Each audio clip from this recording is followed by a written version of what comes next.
तो अब कर्म फल का विषय आरंभ करते हैं।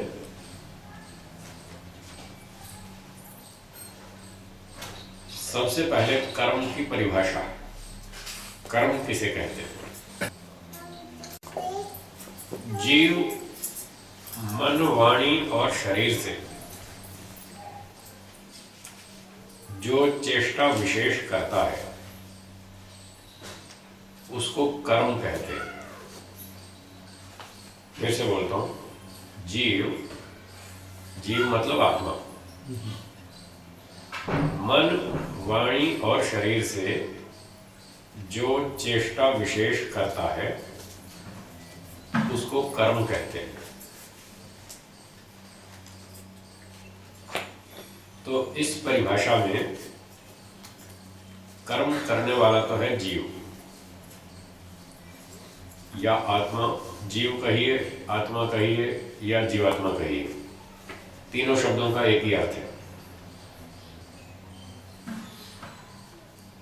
तो कर्म करने वाला है जीवात्मा और तीन है उसके साधन कर्म करने के। एक मन है, एक वाणी और एक शरीर। ये तीन साधन हैं। इन साधनों से जीव कर्म करता है। अब यहां परिभाषा में एक शब्द आया था, चेष्टा विशेष। इस शब्द के कहने से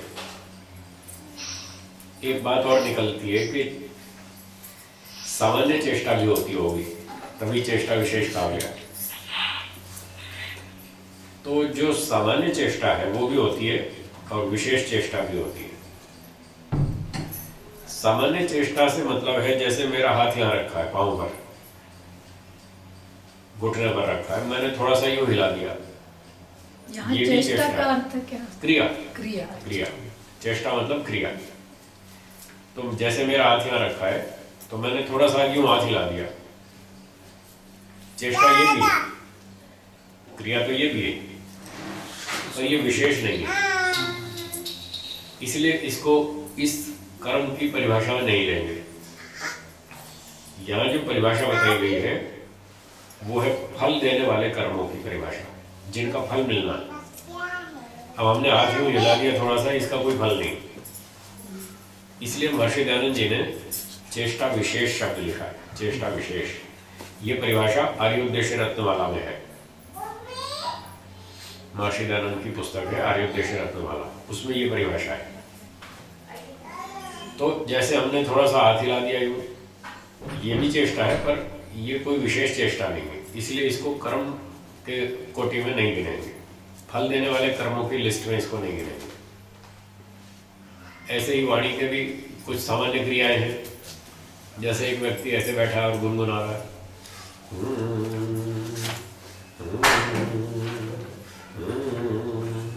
ये सामान्य क्रिया है, इसका कोई फल नहीं है, इसको इस कर्म में नहीं गिना जाएगा। हाँ, अगर वाणी से वो विशेष शब्द बोलता है, कोई आइए आइए नमस्ते जी आपका स्वागत है, अब ये विशेष चेष्टा है वाणी की, इसका फल मिलेगा।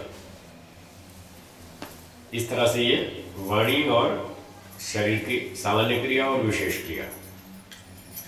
ऐसे ही मन में भी दोनों तरह की क्रियाएं हैं, सामान्य और विशेष। मन में सामान्य क्रिया क्या है? जैसे दिन भर हम विचार करते रहते हैं, मन में एक विचार आया कि आज झूठ बोलें या नहीं बोलें, आज चोरी करें या नहीं करें, ये सामान्य चेष्टा है मन की। ये तो सामान्य है, चलती रहती है सारे दिन, इसका फल नहीं है। मन में जब तक दो विचार चलते रहेंगे, चोरी करें या नहीं करें, झूठ बोलें या नहीं बोलें, उससे द्वेष करें या नहीं करें, ये सामान्य चेष्टा है, इसका फल नहीं मिलेगा। लेकिन दो में से आपने एक निर्णय कर दिया कि आज झूठ बोलना है, ये निर्णय कर दिया, तो अब ये मन की विशेष चेष्टा हो गई, इसका फल मिलेगा। इसको कर्म की कोटि में गिनेंगे। कई लोग इस बात से बहुत चिंतित रहते हैं, पूरा दिन मन में उल्टे सीधे विचार आते ही रहते हैं, तो वो बेचारे घबराते हैं कि जी इतने मन में हम पाप करते हैं, पता नहीं क्या दंड मिलेगा। ऐसे कई बेचारे ऐसे सोचते हैं। तो उससे घबराने की बात नहीं है, चिंता टेंशन की बात नहीं है। मन में विचार तो चलते ही रहते हैं, अच्छे भी आते हैं बुरे भी आते हैं। जब तक वो विचार मात्र है तब तक उसका कोई फल नहीं। और जब विचार से आपने डिसीजन ले लिया, निर्णय कर दिया कि ऐसा करना है, अब वो कर्म बन गया, अब उसका फल मिलेगा। बोलिए। स्वामी जी हम कहते हैं कि विचारों से संस्कार बनते हैं, तो फिर वो ये जो सामान्य विचार उठते हैं, करूं या नहीं करूं, इतने से संस्कार नहीं बनेगा। अच्छा। जब आप निर्णय करेंगे ना, उससे संस्कार बनेगा। इसलिए वो विशेष कर्म माना गया। जब आप निर्णय कर लेंगे आज चोरी करूंगा, अब ये निर्णय कर दिया, ये मानसिक कर्म हो गया, अब इससे संस्कार बनेगा। अगर आप ये सोचते हैं करूं कि नहीं करूं, जाऊं कि नहीं जाऊं, खाऊं या नहीं खाऊं, धोखा दूं कि नहीं दूं, चोरी करूं कि नहीं करूं, इससे कोई नहीं बनेगा। ये तो सामान्य बात है, सामान्य संस्कार। ये संस्कारों की वजह से तो ये विचार उठ रहे हैं, हमारे पूर्व संस्कार इस तरह के, तभी तो ये विचार उठ रहे हैं। तो जब तक हम निर्णय नहीं करेंगे तब तक उससे नया संस्कार नहीं बनेगा। और जब हम निर्णय कर देंगे कि हाँ ऐसा करेंगे, तब वो अब कर्म बनेगा। तो कर्म से संस्कार बनता है। जब ये कर्म बन जाएगा फिर उससे संस्कार बनेगा। इसलिए निर्णय लेते समय बहुत सावधान रहना। निर्णय मत लो, विचार आप उठते रहते हैं, उठने दो और देखते रहो कौन सा विचार आया। ये अच्छा आया तो रख लो, खराब आया तो निकाल दो, उसको अंदर टिकने नहीं देना। तो इससे क्या होगा कि हम बुरे संस्कारों से बचे रहेंगे, नए संस्कार बनाने से बचे रहेंगे। और जो पुराने विचार उठते रहते हैं पुराने संस्कारों की वजह से, कि चोरी करनी चाहिए, उसने भी की, उसने भी झूठ बोला, उसने हेरा फेरी की, उसने फायदा के लाभ कमा लिया, ऐसे ऐसे जो बातें उठती रहती हैं उनका विरोध करना चाहिए। उसने किया तो दंड भोगेगा, मैं क्यों दंड भोगूं? उसने गलती की तो वो दंड भोगेगा, मैं उसकी नकल क्यों करूं? मैं क्यों अपना दंड भोगूं? मुझे दंड नहीं भोगना। इस तरह से हम सोचेंगे तो पुराने विचारों से संस्कारों से हम लड़ाई करेंगे, संघर्ष करेंगे और बचे रहेंगे और नए संस्कार बनने नहीं देंगे, तो हमारा जीवन ठीक चलेगा। इस तरह से अभ्यास करना चाहिए। तो ये थी परिभाषा कर्म की। मन, वाणी और शरीर से जो चेष्टा विशेष करता है जीवात्मा, उसका नाम है कर्म। तो मन के तो कर्म अब ये स्पष्ट हो गए। मन में यदि हम किसी बात का निर्णय कर लेते हैं कि दान दूंगा, सेवा करूंगा, रक्षा करूंगा, ये अच्छा निर्णय है, ये मन का कर्म कहलाएगा और ये मन का शुभ कर्म कहलाएगा। अब शुभ, अशुभ और मिश्रित, इस तरह से तीन भेद हैं कर्मों के। ये भी साथ साथ इसको भी समझ लेते हैं। कर्मों के तीन भेद हैं। एक है शुभ कर्म, दूसरे अशुभ कर्म और तीसरे मिश्रित कर्म। शुभ कर्म अच्छे कर्म, जिससे हमें भी लाभ है, दूसरे को भी लाभ है, ये शुभ कर्म है।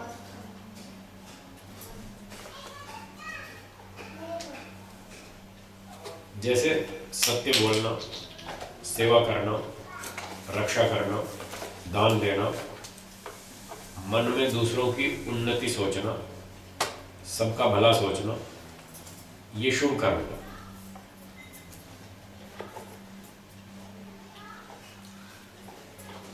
मन, वाणी और शरीर के ये शुभ कर्म है।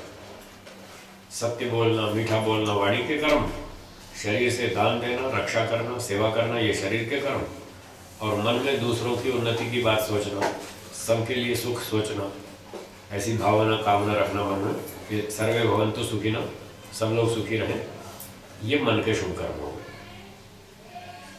अब दूसरे हैं अशुभ कर्म, मतलब बुरे कर्म, जिसमें अपना भी नुकसान हो या दूसरे का भी नुकसान हो। जो हानिकारक कर्म है, दुखदायक कर्म है, वो है अशुभ कर्म। जैसे वाणी के कर्म है झूठ बोलना, छल कपट करना, झूठे आरोप लगाना, खामखा दो व्यक्तियों में झगड़ा पैदा करना, इधर की बात उधर सुना दी, उधर की बात उधर सुना दी, और उनमें खामखा लड़ाई करवा दी। ये वाणी के अशुभ कर्म। शरीर के अशुभ कर्म है चोरी करना, खामखा किसी की पिटाई कर देना, निर्दोष व्यक्ति की, और धोखा मुक्की करना, बिना कारण दूसरे को परेशान करना शरीर से, व्यभिचार आदि कर्म करना, ये शरीर के बुरे कर्म, अशुभ कर्म। और मन के बुरे कर्म है, मन में दूसरों की अवनति के बारे में सोचना, ऐसी कामना करना, हे भगवान इसका हाथ पांव टूट जाए तो अच्छा है, इसकी दुकान में आग लग जाए तो अच्छा है, इसके मकान की एक मंजिल गिर जाए तो अच्छा है, ये मुझसे बहुत आगे निकल रहा है, इसको थोड़ी ब्रेक लगनी चाहिए। ऐसे मन में दूसरों के प्रति बुरा बुरा सोचना, ये मन का अशुभ कर्म है। ठीक हो गया। तीसरे हैं मिश्रित कर्म।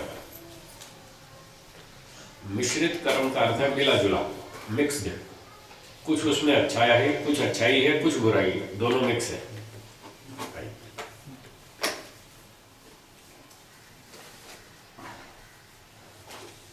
तो जैसे वाणी से एक व्यक्ति दूसरे व्यक्ति को कोई अच्छी विद्या पढ़ाता है, गणित पढ़ाता है, कोई और विद्या पढ़ाता है, फिजिक्स पढ़ाता है, केमिस्ट्री पढ़ाता है, तो ये अच्छी विद्या पढ़ाता है, ये तो वाणी का शुभ कर्म है। पर वो बीच बीच में गुस्सा करता रहता है, डांटता रहता है, डांट डांट के पढ़ाता है, प्रेम से नहीं पढ़ाता। ये मिश्रित कर्म हो गया वाणी का। इसमें डांटने वाला काम जो है ये गड़बड़ है, और विद्या दे रहा है ये अच्छा काम है, दोनों मिक्स कर रखे हैं, ये वाणी का मिश्रित कर्म कहलाएगा।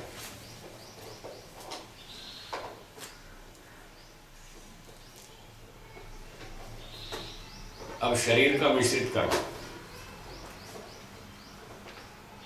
एक अतिथि आ गया आपके घर पर रात को 11 बजे, अब आप सोने की तैयारी में थे, गुस्सा भी कर रहे, खाना भी खिला, और रात को 11 बजे मुझे तो खाना खिलाओ, खाना आपका हो गया खत्म। अब वो कहता मैं तो खाना खाए बिना नींद नहीं आएगी, मुझे तो खाना खिलाओ, अब रसोई में कुछ है नहीं, सब खत्म हो गया। तो अब नए सिरे से आपको रसोई चालू करनी पड़ेगी, दाल बनाओ, सब्जी बनाओ, रोटी बनाओ, 2 घंटा जाएगा। अब मन में दुखी हो रहे हैं कि कैसे लोग हैं, चले आते हैं बिना सूचना दिए, बताते भी नहीं, एडवांस में सूचना देते तो हम कुछ बना के रखते, बताया भी नहीं और सूचना भी नहीं दी। अब आके 11 बजे रात को बोल रहा है मेरे लिए खाना बनाओ, तो दुखी भी हो रहे हैं और खाना भी बना रहे हैं, खिलाना तो पड़ेगा ही, क्योंकि वो खिलाया नहीं तो ना सोएगा ना सोने देगा। तो अब दुखी होकर के खाना खिला रहे हैं, ये शरीर का मिश्रित कर्म है। स्वामी जी, अगर दुखी भी न होवे, हाँ, पर शरीर को तो पीड़ा है ना कि 11 बजे। वो तो सेवा है, वो तपस्या है। अच्छा, हाँ, वो तप के अंतर्गत है। हानि लाभ मान अपमान सुख दुख को सहन करना शारीरिक तप है। वो एक्सेप्शन केसेस में है या हमेशा?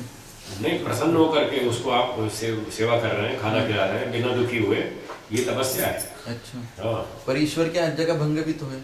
वो तो तपस्या का मतलब ये कुछ तो प्रतिकूलता आएगी, वो तो ठीक है, रात को 10-11 बजे सो जाना चाहिए, उधर तो भंग होगा। वो भंग ना हो तो फिर तपस्या क्या होगी? तपस्या इसीलिए तो उसका नाम रखा कि जो कष्ट आएगा उसको सहन करो, खुश होकर सहन करो। कभी कभी ऐसा होता है, आपत्ति काल में ऐसा करना पड़ता है। आप भी ऐसी आपत्ति में फंस सकते हैं, कभी आप भी जा रहे थे यात्रा में, आपकी गाड़ी बिगड़ गई। अब गाड़ी बिगड़ गई तो दूसरे की सहायता लेनी पड़ेगी, जिसकी सहायता लेंगे उसको अपना काम छोड़ना पड़ेगा, तो वो तो होता ही, कष्ट तो होगी। कोई ना कोई व्यक्ति तो कष्ट उठाएगा ही। अब वो भी बेचारा मजबूरी में फंस गया था, 11 बजे आया, उसकी ट्रेन लेट हो गई, क्या करता, और मोबाइल फ़ोन की बैटरी डाउन हो गई, डिस्चार्ज हो गई, अब वो फ़ोन भी नहीं कर पाया, कोई पीसी व STD मिला नहीं रास्ते में, और उसी से फ़ोन मांगना अच्छा नहीं समझा उसने कि लोग क्या कहेंगे, तुम अपना फ़ोन भी बैटरी चार्ज नहीं रखते, लोग खमखा डांट मारेंगे। तो पड़ोसी से फ़ोन भी नहीं लिया उधार, STD PC वो मिला नहीं, अपने फ़ोन की बैटरी डिस्चार्ज हो गई। अब क्या करे बेचारा, बिना ही सूचना दिया आया, रात को ट्रेन लेट हो गई, 11 बजे आया। तो वो भी ऐसी आपत्ति में फंस गया बेचारा। तो आ गया तो फिर अब उसको खाना तो खिलाना ही है, दुखी होकर खिलाओ चाहे खुश होकर खिलाओ, वो खाए भी ना सोएगा नहीं, ना आपको सोने देगा। तो अब यदि हम दुखी होकर के खाना खिलाते हैं उसको, तो ये मिश्रित कर्म हो जाएगा। खुश भी नहीं होना चाहिए। खुश का मतलब ठीक है, आया से अवसर आया तो ठीक है करो, खुश हुए तो फिर वही समस्या है। उच्च स्तर का हो जाएगा, फिर उच्च स्तर हो जाएगा। वही खुश होके खिलाए तो नहीं नहीं नहीं राग नहीं, में राग राग बनेगा। राग हो जाएगा उसमें। सुख तो लेना ही नहीं ना। जैसे आप अभी सेवा बहुत करती है ना सबकी। ना ना कल जैसे बात चल रही थी, जी। किसी भी काम में खुश नहीं होना, सुख नहीं लेना, सामान्य बना करके चलो, ठीक है आया है काम कर दो। किसी भी चीज में अगर सुख लिया तो राग बनेगा, राग बनेगा तो वो फिर संस्कार हमको यहाँ बांधेगा। बंधन समाज ज्ञा तो ही राग, महर्षि वात्स्यायन ने लिखा है न्याय दर्शन के भाष्य में, बंधन समाज ज्ञा तो ही राग। राग तो बस बंधन का ही नाम है, अगर राग हो गया तो बंधन हो गया। अच्छे कर्म का भी बंधन हो सकता बिल्कुल बंधन हो सकता है। एक लोहे की हथकड़ी है, है। एक सोने की हथकड़ी है, बांधती दोनों ही है। हथकड़ी चाहे जो भी हो, सोने की हो चाहे लोहे की हो। बुरे कर्म की है तो लोहे की हथकड़ी है, और अच्छे कर्म की और राग बना लिया तो सोने की हथकड़ी है, वो भी बांध लेगी। ये समझ में नहीं आता हमें। हाँ यही तो गड़बड़ है। तो किसी भी काम में सुख नहीं लेना, ये मान के करना है कि ये हमारे सामने एक कर्तव्य आया है और इस काम को करके हमको मोक्ष में जाना है, हम मोक्ष प्राप्ति के लिए काम कर रहे हैं। बस ऐसा सोच के काम करेंगे तो हम बंधन से बचेंगे, राग से बचेंगे, द्वेष से बचेंगे, तब वो निष्काम कर्म कहलाएगा। इतो अन्यथा न अस्ति, इससे अलावा और कोई रास्ता नहीं है, ये जो वेद में कह रखा है, न कर्म लिप्यते नरे, इसके अतिरिक्त और कोई रास्ता नहीं है कर्म के लेप से बचने का। तो खुश भी नहीं होना और दुखी भी नहीं होना, जब जैसी परिस्थिति हो उसको प्रेम से निभा लीजिए, ठीक है आई है निभा लो, बस सामान्य नॉर्मल बना करके उसको निभा लेना है। तो ये शरीर का मिश्रित कर्म होगा। ऐसे ही मन का मिश्रित कर्म, मन में हम सोचते हैं दूसरों की उन्नति, ठीक है, एक विद्यार्थी की उन्नति सोचते हैं, भाई तुम पढ़ो, अच्छी बात है, विद्वान बनो, फिर वो अच्छी स्पीड से पढ़ने लगा तो पढ़ाने वाले को खतरा हो गया कभी ये मुझसे आगे ना निकल जाए, कभी मुझसे आगे ना निकल जाए, उसने फिर स्पीड में ब्रेक लगा दी और वो मन में सोचता है आगे तो बढ़ना चाहिए पर मुझसे आगे नहीं जाना चाहिए, मुझसे तो पीछे ही रहना चाहिए। ऐसे वो मन में उसके लिए दोनों बात सोचता है, थोड़ा बढ़ना भी चाहिए, थोड़ा नहीं भी बढ़ना चाहिए। ये मन का मिश्रित कर्म हो जाएगा। इसको सम्मान मिलना तो चाहिए पर मुझसे कम, इसको धन मिलना तो चाहिए पर मुझसे कम मिलना चाहिए, ऐसा हम सोचते हैं तो वो मिश्रित कर्म हो जाता है। ऊपर से अच्छा व्यवहार दिखाते हैं और अंदर से बुरा चाहते हैं। अंदर से मन में बुरा बुरा सोचते हैं तो वो मिश्रित कर्म हो जाता है। मिश्रित, और उसका फल फिर मिश्रित, अच्छे कर्म का अच्छा फल, बुरे कर्म का बुरा फल, मिश्रित कर्म का मिश्रित फल, जैसा कर्म वैसा फल। मिश्रित यानी मिला जुला, थोड़ा सुख थोड़ा दुख। अच्छा, पूरा सुख नहीं, पूरा सुख नहीं, पूरा सुख नहीं, पूरा सुख तो निष्काम कर्म का है। मोक्ष में जाओ वहां पूरा सुख मिलेगा, मोक्ष में जाओ वहां पूरा सुख मिलेगा, वो निष्काम कर्म का फल है पूरा, वो इसलिए शुद्ध कर्म उसी को माना। उसके कंपैरिजन में ये तीनों अशुद्ध है। मोक्ष वाले निष्काम कर्म की तुलना में ये तीनों के तीनों सकाम कर्म है, कंपैरेटिवली उससे लोअर क्लास, इसलिए इसको उसकी तुलना में अशुद्ध माना जाएगा। और आपस में तीनों में तीन कैटेगरी बनी, एक शुभ कर्म, दूसरा अशुभ कर्म, तीसरा मिश्रित कर्म। मोक्ष की तुलना में तीनों अशुद्ध कर्म, और मोक्ष वाला जो निष्काम कर्म है वो शुद्ध कर्म है। तो हमें शुद्ध कर्म करने की बात सोचनी चाहिए, तो उसका फल फिर हमको पूरा पूर्ण आनंद मिलेगा। यदि हम यज्ञ करते हैं, दान देते हैं, सेवा करते हैं और लोकेशना से, पुत्रेषणा से, वित्तेषणा से, सकाम भावना से करते हैं, तो ये सकाम कर्म हुआ, इसका फल मिलेगा। अच्छा कर्म किया, अच्छा फल मिलेगा, मनुष्य जन्म मिलेगा, अच्छी बुद्धि मिलेगी, पर पूरा सुख नहीं मिलेगा। जन्म ले लिया ना, मनुष्य जन्म ले लिया तो दुख तो फिर भी आएगा, तो तो उसमें जो हमने सकाम भावना रखी थी, ये उसका दंड मिलेगा कि हमको जन्म लेना पड़ेगा, भूख प्यास गर्मी ठंडी ये सब भोगनी पड़ेगी, ये सारे के सारे दुख बाधाएं कष्ट आते रहेंगे। तो 3 प्रकार के साधन हुए कर्म करने के, मन वाणी और शरीर, और 3 कर्मों के विभाग हुए, शुभ अशुभ और मिश्रित। इन तीनों का नाम है सकाम कर्म। शुभ अशुभ और मिश्रित, इन तीनों का नाम है सकाम कर्म।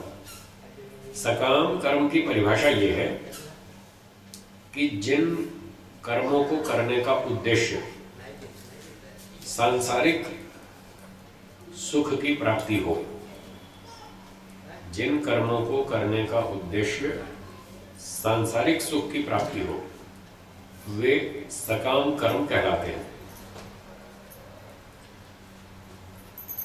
तो जैसे अभी तक हमने उदाहरण दिए, सांसारिक सुख की प्राप्ति, हाँ जी, सांसारिक सुख की प्राप्ति उद्देश्य है अगर, तो वो सारे के सारे सकाम कर्म कहलाएंगे।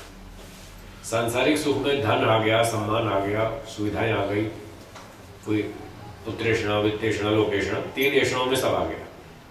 अगर इस भावना से हम कर्म कर रहे हैं कि हमको इस बदले में धन मिलेगा, सम्मान मिलेगा, प्रशंसा होगी, लोग अखबार में फोटो छापेंगे, हमें फूलर पहनाएंगे, मेडल देंगे, लोगों को बताएंगे देखो कितना अच्छा आदमी है, कितने अच्छे काम करता है, ऐसे ऐसे हमारी प्रशंसा होगी और वो हम सुनेंगे और हमको अच्छा आनंद आएगा।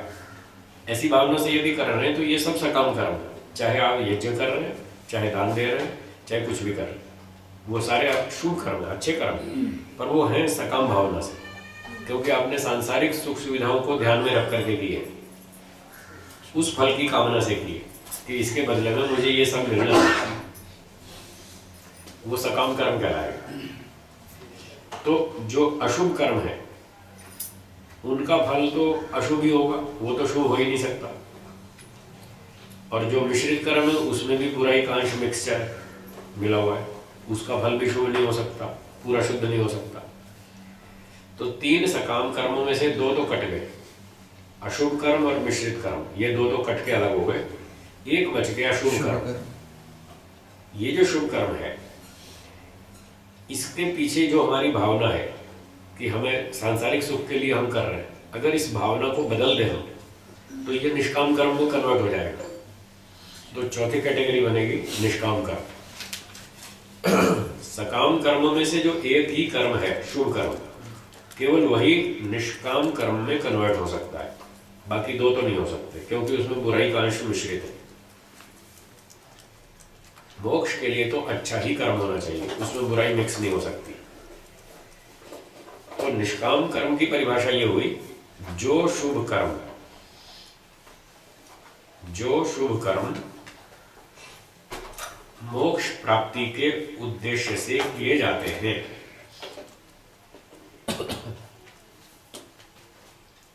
जो शुभ कर्म मोक्ष प्राप्ति के उद्देश्य से किए जाते हैं उनको निष्काम कर्म कहते हैं।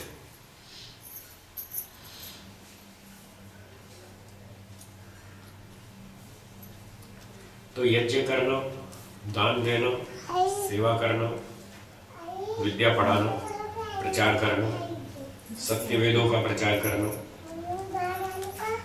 या वैदिक ग्रंथों का, वैदिक साहित्य का प्रचार करना, ये सारे अच्छे कर्म, शुभ कर्म। किसी को अच्छी सलाह देना, सत्य बोलना, मीठा बोलना, सभ्यता से बोलना, नम्रता से बोलना, ये सारे अच्छे कर्म। मन में दूसरों के प्रति अच्छी भावना रखना, सबको सम दृष्टि से देखना, किसी को घटिया नहीं समझना, किसी को अपने से हीन भावना से नहीं देखना, सबको समान आत्मा के, अपनी आत्मा के तुल्य सबकी आत्मा को बराबर समझना, ये सारे के सारे अच्छे कर्म, मन के, वाणी के और शरीर के।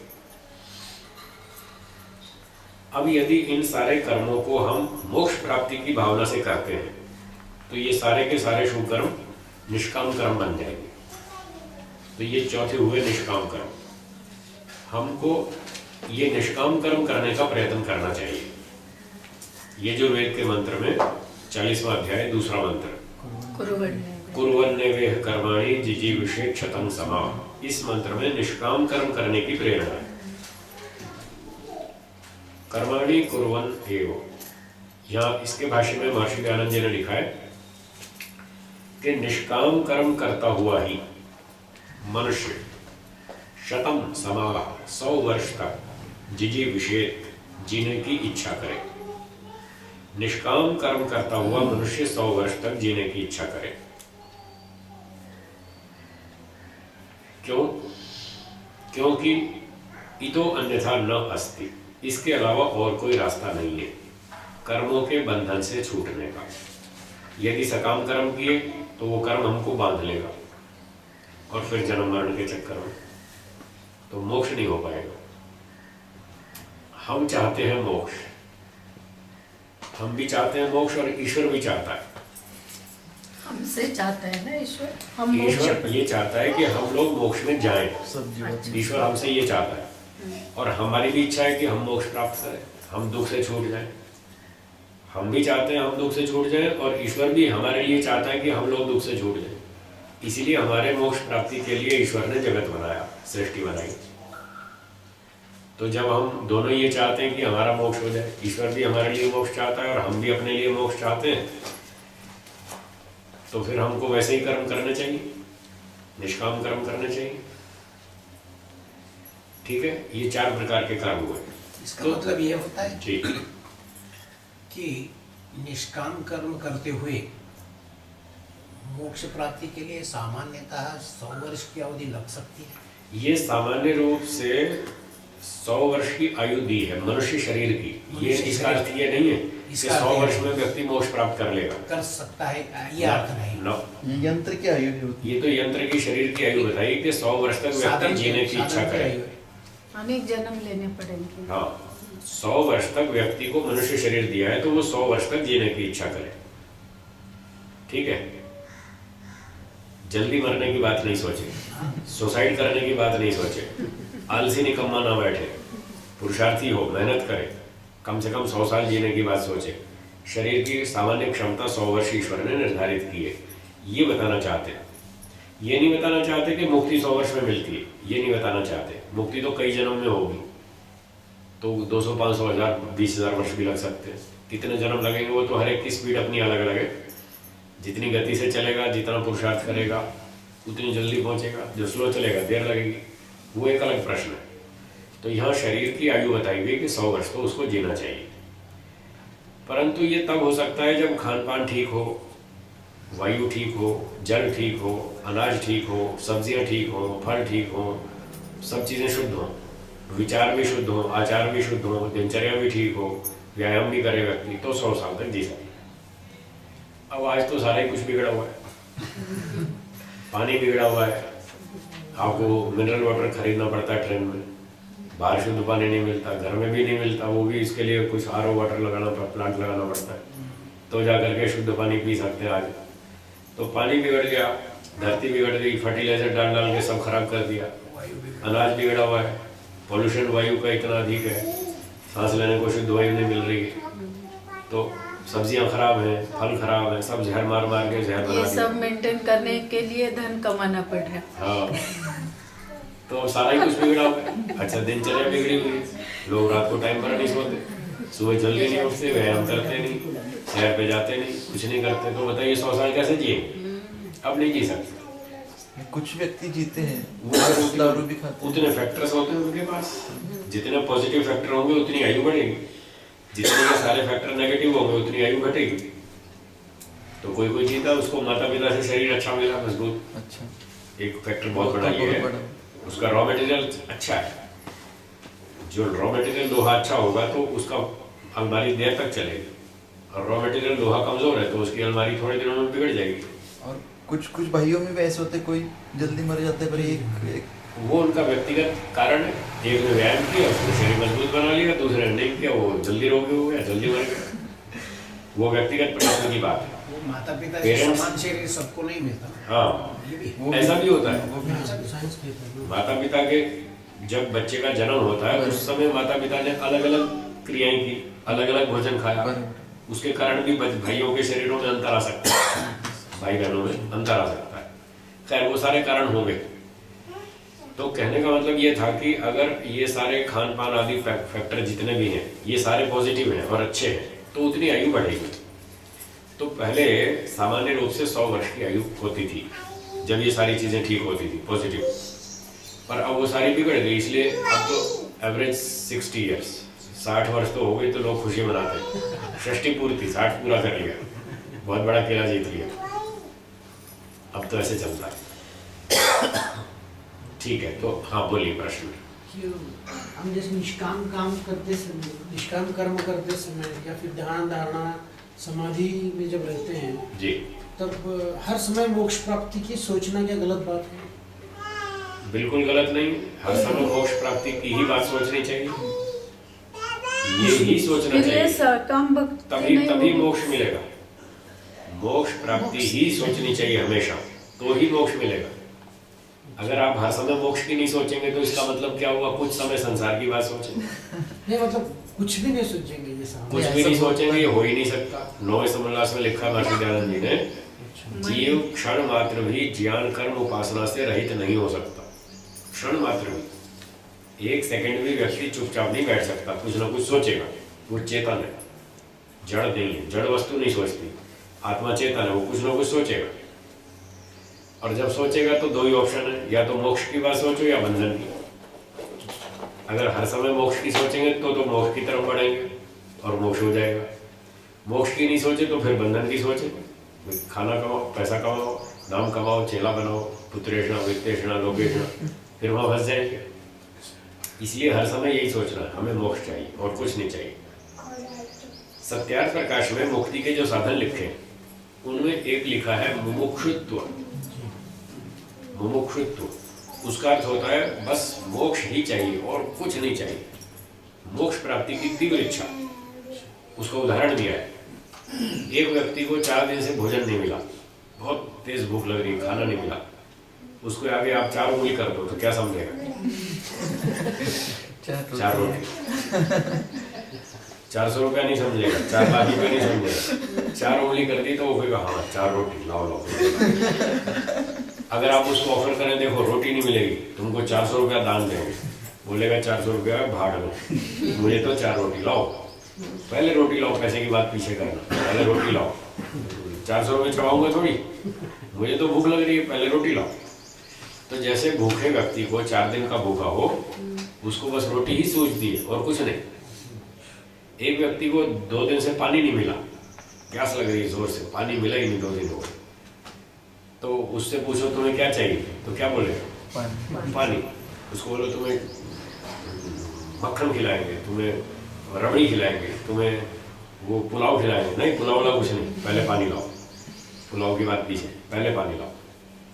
तो जैसे प्यासे व्यक्ति को सिर्फ पानी चाहिए, उसकी बड़ी तीव्र इच्छा होती है, भूखे व्यक्ति को रोटी चाहिए, ऐसे ही मुमुक्षु को सिर्फ मोक्ष चाहिए, ऐसी तीव्र इच्छा होनी चाहिए, तो उसका मोक्ष होगा। ये मोक्ष प्राप्ति के साधनों में लिखा है। तो हर समय व्यक्ति का दिमाग यही कहना चाहिए कि मुझे मोक्ष में जाना, तो फिर वो उस रुचि बनेगी, मेहनत करेगा, स्पीड पकड़ेगा, तो जाके मोक्ष तक पहुंचेगा। ठीक है, ये 4 प्रकार के कर्म हो गए, निष्काम कर्म, 3 सकाम कर्म, एक निष्काम और 3 सकाम। 3 सकाम में एक शुभ कर्म, एक अशुभ कर्म और एक मिश्रित कर्म। तो अब वेद में ईश्वर ने फर्स्ट प्रेफरेंस जो दिया है कर्मों के लिए, वो है मोक्ष वाले निष्काम कर्म। तो कुर्वन्य वेह कर्माणि में ईश्वर कहता है निष्काम कर्म करो, फर्स्ट प्रेफरेंस इस बात का है, मोक्ष में जाओ। क्यों जाओ? क्यों ईश्वर हमको मोक्ष में भेजना चाहता है? इसलिए कि संसार में हमको यह दुख भोगने पड़ते हैं, हम दुख भोगना नहीं चाहते, और ईश्वर भी नहीं चाहता कि हम दुख भोगते रहे, वो हमको दुख से छुड़ाना चाहता है। इसलिए हमको फर्स्ट प्रेफरेंस कहता है कि तुम मोक्ष की तैयारी करो, जाओ। तो निष्काम कर्म करो। एक व्यक्ति ने कहा जी मेरी तो इतनी योग्यता नहीं है, मैं तो निष्काम कर्म मेरी समझ में नहीं आता, ये मोक्ष मेरी समझ में नहीं आता, मुझे तो प्राइम मिनिस्टर बनना है, मुझे तो भारत का राष्ट्रपति बनना है, मुझे तो नाम कमाना है, मुझे तो चेला बनाना है, मुझे धीरू भाई अंबानी बनना है, मुझे बड़ा सेठ बनना है, मुझे सेनापति बनना है, मुझे तो खूब नाम कमाना है। और मुझे तो ये सब चीजें करनी है, मुझे ये निष्काम स्वामी कर्म। जी, ये सेवा नहीं हो सकती क्या? जैसे धीरू भाई अंबानी ने अभी एक बड़ी फैक्ट्री, बहुत धन कमाया जी। और हजारों लोगों को खाना दिया, खाना, नौकरी दी, नौकरी दी। हाँ नौकरी दी, ठीक है। उनका पालन पोषण ही है, समझिए। हाँ ठीक है ना, फिर ये भी एक राष्ट्रीयता की एक भावना तो नहीं। अच्छा काम है, अच्छा ही काम। अच्छा काम। फिर और ये नहीं मोक्ष मिलेगा। का मार्ग नहीं ना, है। ये मोक्ष का काम नहीं है।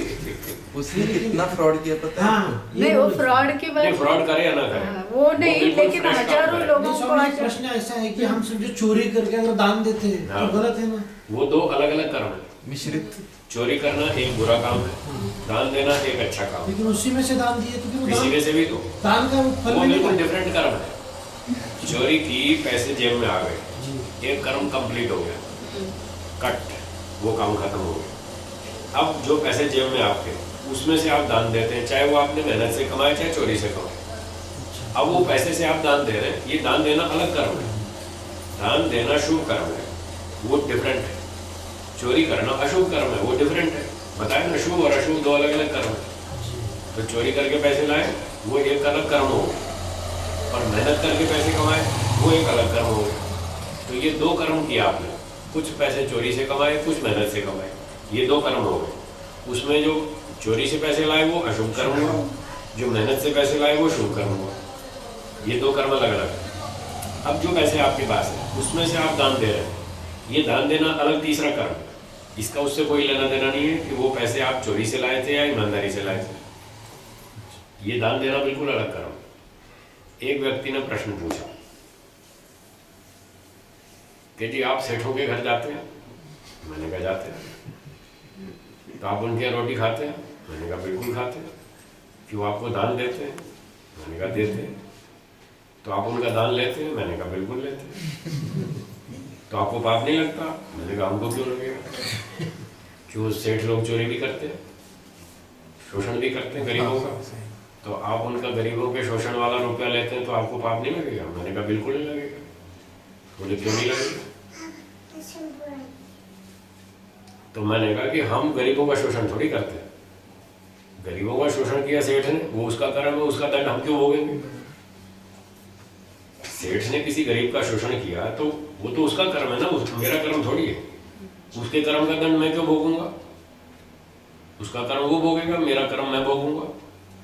मुझे तब दंड मिलेगा जब मैं सेठ के यहाँ से चोरी करके लाऊंगा। योग दर्शन में 3 प्रकार के कर्म बतलाए। एक है कृत, दूसरे कारित, तीसरे अनुमोदित। एक वकील ने मुझे ये सवाल किया, यही सवाल डायरेक्ट मुझसे किया, एक वकील साहब थे कोर्ट के।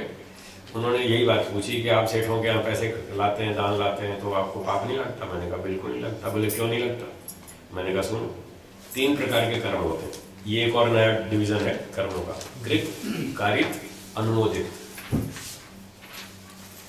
कृत का मतलब है स्वयं अपने हाथ से किया गया।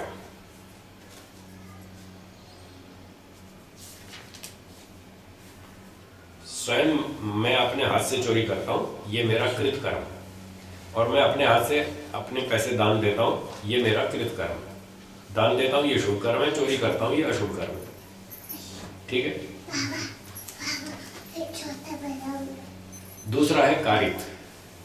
कारित का मतलब है दूसरे व्यक्ति को आदेश देकर के करवाया गया। मैंने स्वयं अपने हाथ से चोरी नहीं की, मैंने अपना नौकर भेजा, जाओ फलानी दुकान से माल चुरा लो। तो वो मेरा आदेश सुन करके नौकर गया और वहां से चोरी कर लाया। ये मैंने कारित कर्म किया, उसके द्वारा करवाया, उसके थ्रू करवाया, ये कारित हुआ। तीसरा है अनुमोदित। कुछ लोग मिलकर के योजना बना रहे थे एक दुकान को लूटने की। लूटेंगे वो आकर के मुझसे पूछते हैं कि जी आपका क्या विचार है, हम ये लूटमार करें या नहीं करें?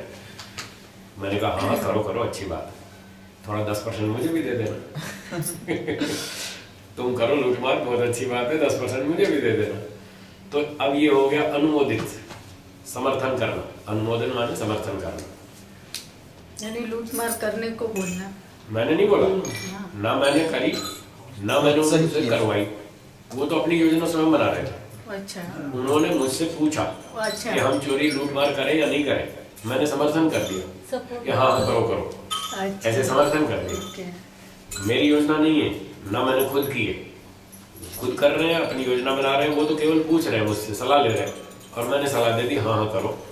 तो इसको बोलेंगे समर्थित कर्म, अनुमोदित कर्म। ये अशुभ हो गया। जैसे सलाह बिना लिए, मतलब जैसा पति अगर बुरे कर्म करता है, पत्नी उसको समझाती भी नहीं और वही पैसे का उपयोग भी करती है, लेकिन उसे पता है कि ये बुरे कर्म करता है, तो वो भी अनुमोदित हो जाएगा।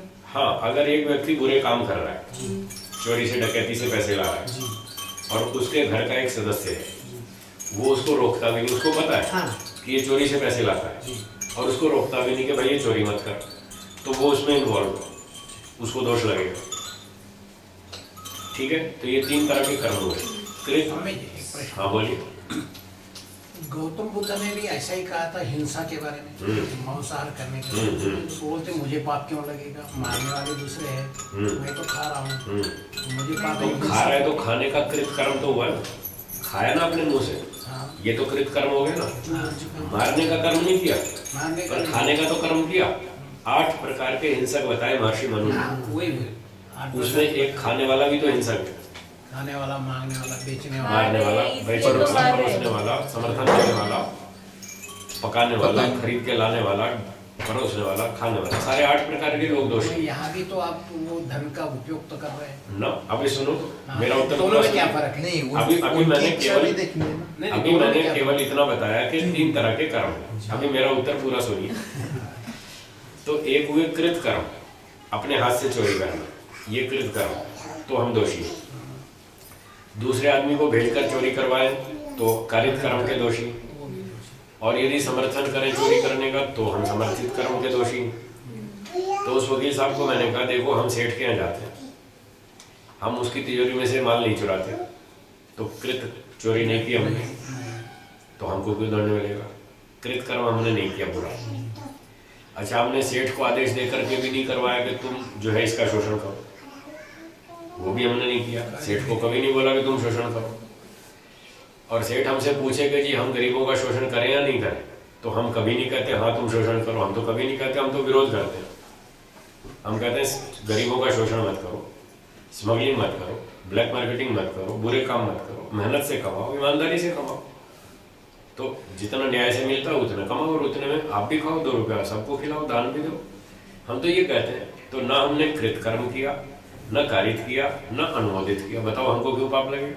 सेठ पूछे या ना पूछे, आप उपदेश तो करते हो उसको। हम उपदेश करते हैं कि भाई चोरी नहीं करो, यम नियम की बात सबको सिखाते हैं, पूरे देश में घूमते हैं, यम नियम की व्याख्या करते हैं, उसमें अहिंसा का पालन करो, सत्य का पालन करो, अस्तेय का पालन करो, चोरी मत करो। हम तो यहाँ तक कहते हैं दूसरे की वस्तु को बिना पूछो हाथ भी मत लगाओ। हम तो यहाँ तक टाइट करते हैं लोगों को, पति के पत्नी और इतना सख्त बोलते हैं कि दूसरे की वस्तु को छूना भी नहीं बिना पूछे। उसकी चीज है, आप बिना पूछे हाथ नहीं लगा सकते, लगाते हैं तो वो चोरी। हम तो लोगों को इतना पढ़ाते हैं और खुद भी नहीं हाथ लगाते किसी की चीज को। किसी के घर में जाएंगे, ठहरेंगे तो ऐसे बिना पूछे सामान नहीं छेड़ते। टेलीफोन करना हो तो पहले पूछते हैं हाँ जी एक फोन कर लूँ, वो बोलेगा हाँ फोन कर लो तो फोन करेंगे। ऐसे नहीं करते, बिना पूछे दूसरे का फोन हाथ लगाना है तो चोरी। हम ऐसा काम नहीं करते, तो हमको क्यों पाप लगेगा? ये नियम तो वकील साहब क्या बोले? वकील साहब बोले आप बरी हो गए। आप बरी हो गए। पति पत्नियों के घर में भी लागू होती है? हाँ बताता हूँ, इसका उत्तर भी देता हूँ। तो बोले आप बरी हो गए। मैंने कहा फिर हमको क्या पाप लगता है? हम मेहनत करते हैं 365 दिन, लोगों के घर में जाते हैं, कंपनी में जाते हैं, कॉलेज में जाते हैं, सब जगह जाते हैं, उनको वेद का पाठ पढ़ाते हैं, अच्छी बात सिखाते हैं, हम सच्ची विद्या का प्रचार करते हैं। ये हमारा कृत कर्म है। हम मेहनत करते हैं और खून पसीना बहाते हैं, 365 दिन काम करते हैं, आलसी नहीं है, प्रमादी नहीं है, चोरी नहीं करते, कोई बुरा काम नहीं करते, और लोग हमको दान देते हैं। बताओ हमने क्या पाप किया? वो हमको पैसा मिलेगा तो हमारी तो मेहनत की कमाई है, हमने मेहनत की, उसका हमको दान मिला, दक्षिणा मिली, वो तो हमारी मेहनत की कमाई, हमको पाप क्यों लगेगा? हमने तो शुभ कर्म किया, हमको तो पुण्य मिलेगा। फिर मैंने एक और उदाहरण सुनाया है जिससे वो बात समझ में आएगी और अधिक समझ में आ जाएगी। एक सेठ ने एक फैक्ट्री चलाई और 100 मजदूर हैं उसके पास, वो काम करते हैं। हर महीने की पहली तारीख को वो वेतन देता है सब मजदूरों को। मान लीजिए 20 लाख रुपया उसका वेतन होता है 100 मजदूरों का, और वो हर पहली तारीख को 20 लाख रुपए उसने बांटना है। अब पहली तारीख आ रही है, तो उसने देखा कल पहली तारीख है और मेरे पास 18 लाख रुपए, 2 लाख कम पड़ेंगे, कैसे दूंगा सबको वेतन। तो एक दोस्त के पास गया, अपने मित्र सेठ के पास, और उससे जाके उसने कहा भाई 2 लाख रुपए मुझे दो, कल मुझे वेतन देना है सब मजदूरों का, और कल परसों पेमेंट आ जाएगी, फिर 2-3 दिन में दे दूंगा तुम्हें। मान लीजिए उसके दूसरे मित्र ने, सेठ ने, उसने मना कर दिया, पैसे थे उसके पास, मना कर दिया कि नहीं नहीं नहीं मैं नहीं देता, मुझे और काम है, ये है वो है, बहानेबाजी की, पैसे नहीं देता।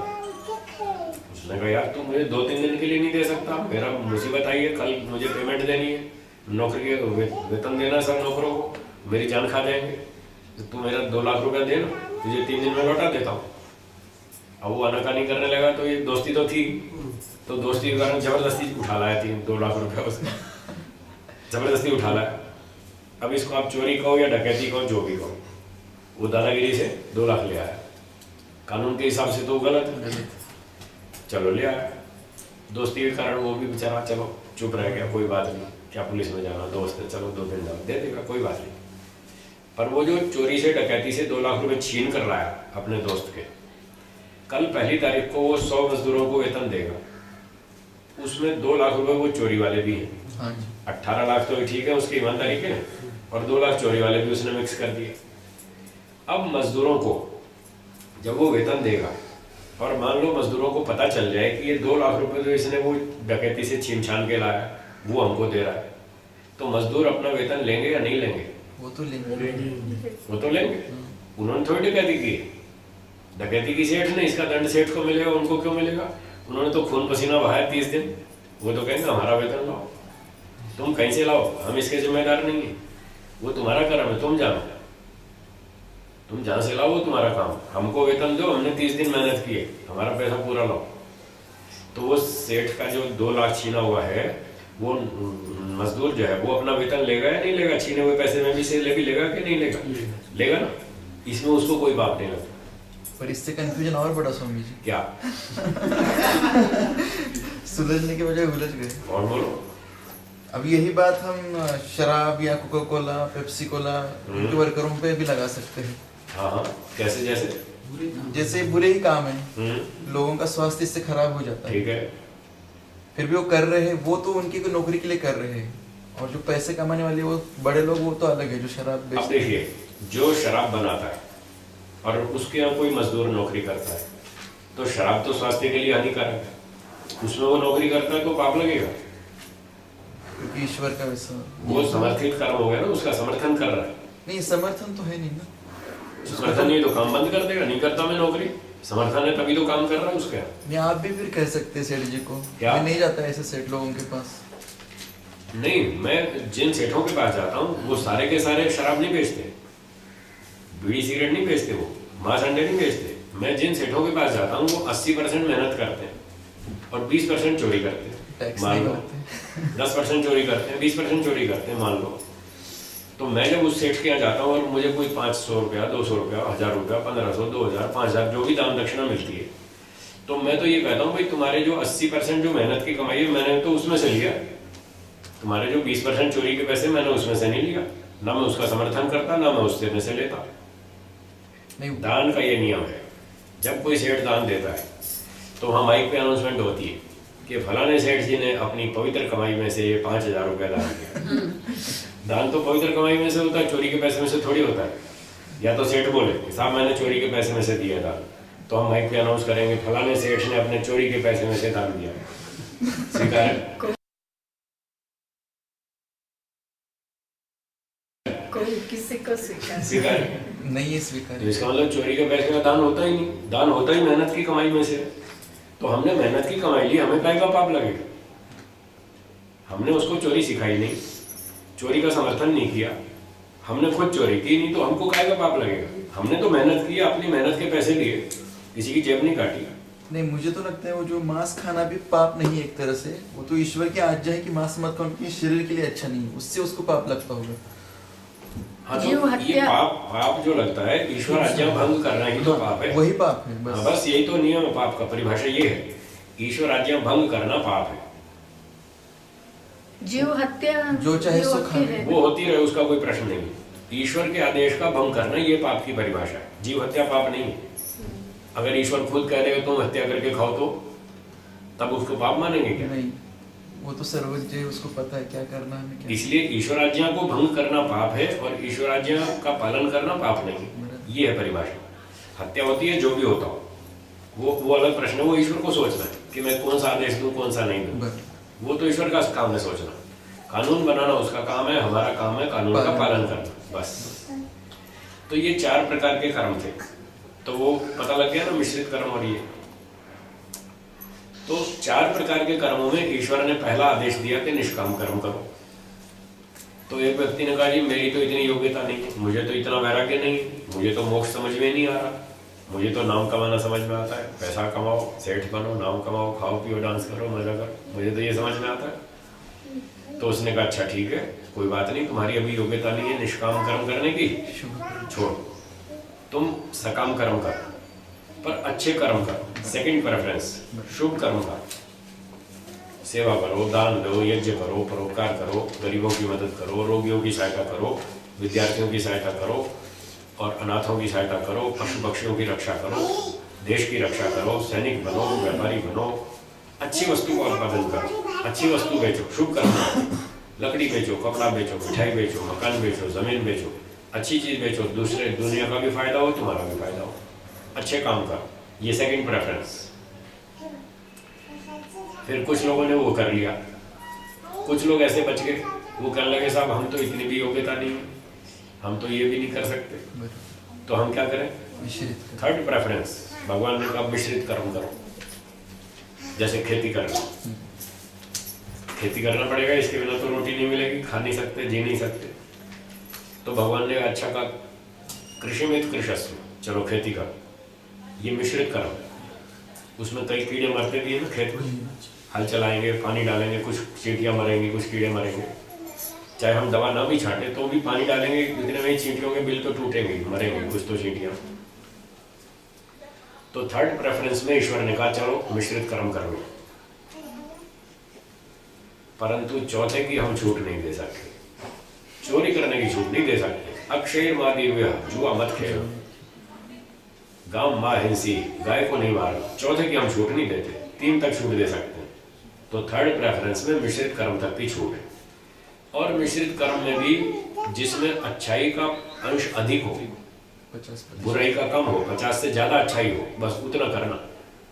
80% झूठ बोलो और 10-20% अच्छाई हो तो वो तो बुरे जैसा ही हो। अफू की खेती करो, ये वो ठीक नहीं है। तंबाकू की खेती करो, उससे लोगों को कैंसर होता रहे, ऐसा काम नहीं करना। गेहूं की खेती करो, चावल पैदा करो, अनाज पैदा करो, बाजरी है, ज्वार है, मकई है, ये चीजें पैदा करो, लोगों का पेट भरे, लोगों की जान बचे, लोगों की आयु बढ़े, स्वस्थ बने, और फल उगाओ, सब्जियां उगाओ, ये तो ठीक है। और ये भांग तंबाकू उगा के लोगों के कैंसर पैदा करो, ऐसा काम नहीं करना। तो इस तरह से ये कर्म की बात ईश्वर ने बताई वेद आदि शास्त्रों में, ऋषियों ने फिर उसका व्याख्यान कर दिया। ये तो हुई कर्मों की बात, ठीक है। तो एक बार रिवाइज कर ले, कर्म करने वाला कौन? करता, जीवात्मा, कर्ता। 3 उसके साधन, मन, वाणी, शरीर। 3 प्रकार के कर्म, शुभ, अशुभ, मिश्रित। 3 हो गए सकाम और चौथे निष्काम।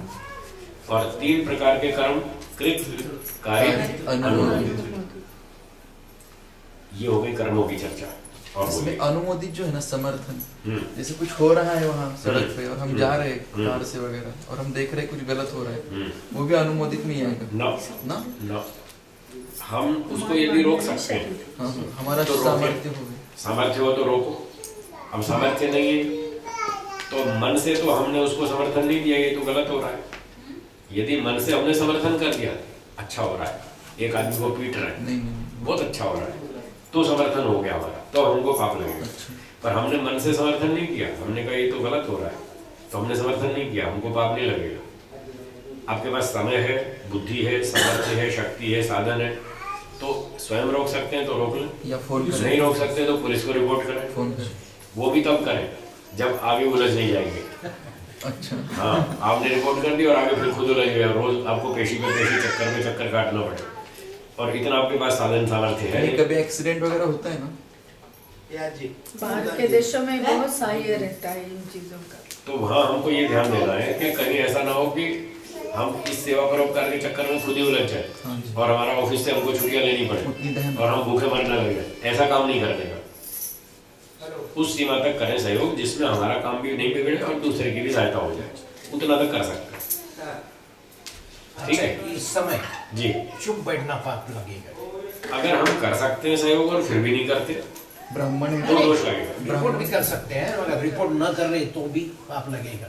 अगर कर सकते हैं रिपोर्ट कर सकते हैं और नहीं किया नहीं किया तो चुप दोष बैठे लगेगा, तो दोष लगेगा, तो दोष तो लगेगा। दोष लगेगा, नहीं, उलझने के डर से अगर हम चुप बैठ गए तो दोष नहीं लगेगा। मैंने कहा वो कर सकते हैं। ऋषि दयानंद ने क्या लिखा है, अगर हम उलझने के डर से नहीं कर रहे हैं तो इसका मतलब हम नहीं कर सकते, वो नहीं करने की कैटेगरी में आएगा। कर सकते हैं का मतलब हम नहीं उलझेंगे।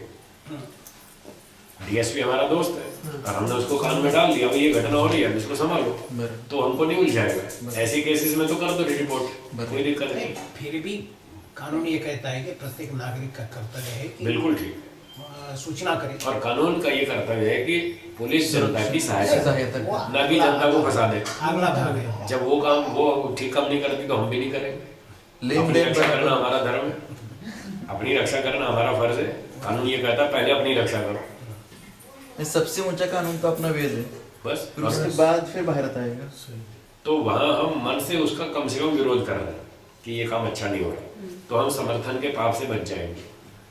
यदि हमने मन से समर्थन कर दिया तो फिर हम अपराधी बन जाएंगे। गलत काम का हमने समर्थन किया तो हम अपराधी हो जाएंगे। ऋषि ने भी कहा है कि धार्मिक लोग राज्यसभा में न जावे, हाँ, और अगर जावे तो अन्य होता हुए न देखे। फिर वहां सच बोले। सभाम नवा प्रवेष्टव्यम, महर्षि मनु ने कहा है, सभाम नवा प्रवेष्टव्यम वक्तव्यम व समंजसम। या तो सभा में प्रवेश नहीं करे व्यक्ति बुद्धिमान, और अगर प्रवेश करे तो फिर वहाँ सच सच बोले, ठीक ठीक बोले, चाहे वहाँ सर फूटे चाहे मरे, जो भी करे, फिर वहाँ सच बोलना, नहीं तो जाएंगे। तो ऐसी बात, अपात्र के सम्मुख मौन रहना चाहिए, 10वें अनुशासन में लिखा है सत्याग्रह प्रकाश में। ये समझो भीष्म ने भी चुप बैठे। भीष्म द्रौपदी के वस्त्राहरण के समय वो समर्थक थे, वो समर्थन था, वो समर्थन था, हाँ, वो गलत था, अनुमोदित था, वो अनुमोदित था, उसका चुप पाप बैठे। लगेगा। किंतु उसका विरोध पाप भी नहीं लगेगा। किया और ये भी नहीं किया। वैसे तो वो घटना भी हमें जचती नहीं है, हाँ जस्ती नहीं है, वो फिर गलत घटना है, वो झूठ है, मिलावट है, ऐसी घटना वो हुई ठीक है। है। पर इसको छोड़ दें, और बहुत सारे काम हुए जो गलत थे, उसका भी तो विरोध नहीं किया भीष्म ने। हाँ वो भी नहीं। जिनका विरोध करना चाहिए था वो नहीं किया उसने, नहीं किया। इसलिए उसको अपराध माना जाएगा, अपराधी माना जाएगा, और एक उसको तो उसका जुआ दंड खेलने मिलेगा। नहीं देना चाहिए था, किसी को भी खेलने हाँ, वही नहीं ब्रेक देना लगानी चाहिए। जुआ खेलने को पहले से ब्रेक लगाते, ये गलत काम है, वेद में मना कर रखा है। मनु ने भी कहा। अक्षय मादेवी का वो कहते भी है ना, वो और धृतराष्ट्र जो थे वो खुद इतने रोगी, वो मतलब इस तरह के थे, रागी थे, वो रोक नहीं पाए बेटे को। अंत में कहते भी है ना, अर्थ से दासा कहते हैं, जी। हम उनके दास थे। जी, ये सब वेद पढ़े हुए लोग थे। सब वेद पढ़े हुए थे, बस वो मोह माया में फंस गए। महर्षि जी ने इसका कारण लिखा है, जब व्यक्ति के पास सत्ता और संपत्ति, जब ये दो चीज बहुत बढ़ जाती है तब उसकी बुद्धि नष्ट हो जाती है। उस समय सत्ता और संपत्ति बहुत बढ़ गई थी दुर्योधन के पास। अर्थस्य दासः, वही हाँ जी, है। हाँ जी, सत्ता और संपत्ति दोनों बढ़ गई, दोनों बड़ी इसलिए उसकी बुद्धि बिगड़ गई। सारी संपत्ति तो हड़प ली जी। पांडवों। अब बुद्धि बिगड़ गई तो फिर वो चला नहीं ठीक। ऐसा दूसरे लोग कमजोर थे, वो उसके नीचे दबे हुए थे, उसकी रोटी खाते थे, इसलिए वो बोल नहीं पाए, इसलिए सब गड़बड़ हो गई। तो ये कर्मों की बात हो गई। और वो स्वामी जी पति पत्नी का मतलब हाँ, कैसा? अब बोलिए। पति पत्नी का जो वस्तुएं हैं आपस में घर की, उसमें दो भाग हैं। कुछ दोनों की व्यक्तिगत पुस्तकें वस्तुएं, पत्नी का मोबाइल इंडिविजुअल अलग है, पति का मोबाइल अलग है, पत्नी के कपड़े अलग है, पति के कपड़े अलग है। आजकल दोनों एक जैसा पहनने लग गए, पैंट शर्ट ट्राउजर्स और जो भी है, अब दोनों एक सा पहनने लग गए, फिर भी दोनों के कपड़े अलग अलग हैं। तो उस केस में जो इंडिविजुअल वस्तुएं हैं व्यक्तिगत, वो बिना पूछे दूसरे का यूज नहीं कर सकते। स्वेटर है मान लो, अब स्वेटर तो पति पत्नी कोई भी पहन सकता है, पैसों को जैकेट है, स्वेटर है, घड़ी है, दोनों को यूज कर सकता है। तो मान लो पति की घड़ी है और पत्नी को जरूरत पड़ी घड़ी की, तो पति से पूछे बिना उसकी व्यक्तिगत घड़ी यूज नहीं कर सकती। वहाँ पैसे उसको नहीं पूछना निकाल पड़ेगा सकती जेब से, हैं? पैसे नहीं निकाल नहीं निकाल सकती जेब सकती, से। पूछे बिना नहीं निकाल सकती, पूछना पड़ेगा मुझे पैसे चाहिए सब्जी खरीदनी। लेकिन अगर वो नहीं हो यूज करके फिर से अगर इन्फॉर्म किया नहीं, तो भी नहीं। बिल्कुल नहीं, बिना पूछे छूना नहीं, चोरी। पहले फोन से पूछो कि ये मुझे पैसे चाहिए, आपकी जेब में यहाँ पैसे हैं क्या, घर पे पैसे पैंट की जेब में है क्या, ले लो। वो क्या, हाँ ले लो, तो लेने का। पहले निकालने और बाद में सोचना थे वो ठीक नहीं है, वो चोरी। तो जो इंडिविजुअल वस्तुएं हैं पति पत्नी की, वो बिना पूछे नहीं ले सकते। नहीं, दोनों का हक रहे तो भी एक दूसरे को पूछना चाहिए। कुछ कॉमन चीजें हाँ, जैसे टेबल है, घर में कुर्सी है, बाल्टी है, डिब्बा है, बर्तन है, ये कॉमन है दोनों में, कोई भी यूज कर सकता है, उसमें पूछने की जरूरत नहीं। उसमें पहले से बता रखा है कि हमारी दोनों की संपत्ति है, कोई भी यूज करे, जब जरूरत पड़े कोई भी यूज करे और यूज करके वापस वहीं रख दे। धन भी दोनों का होता है ना, दोनों ने पहले से घोषणा कर रखी है कि मेरी जेब में से पैसे आप मुझसे बिना पूछे ले सकते हैं। अगर छूट दे रखी है तो ले लो, अच्छा, अगर छूट नहीं दी तो फिर नहीं ले सकते। ये तो करार ही है ना कि आप घर का काम संभाल रहे हैं, हम बाहर का संभाल रहे थे। हाँ, वो पहले से डिक्लेयर है।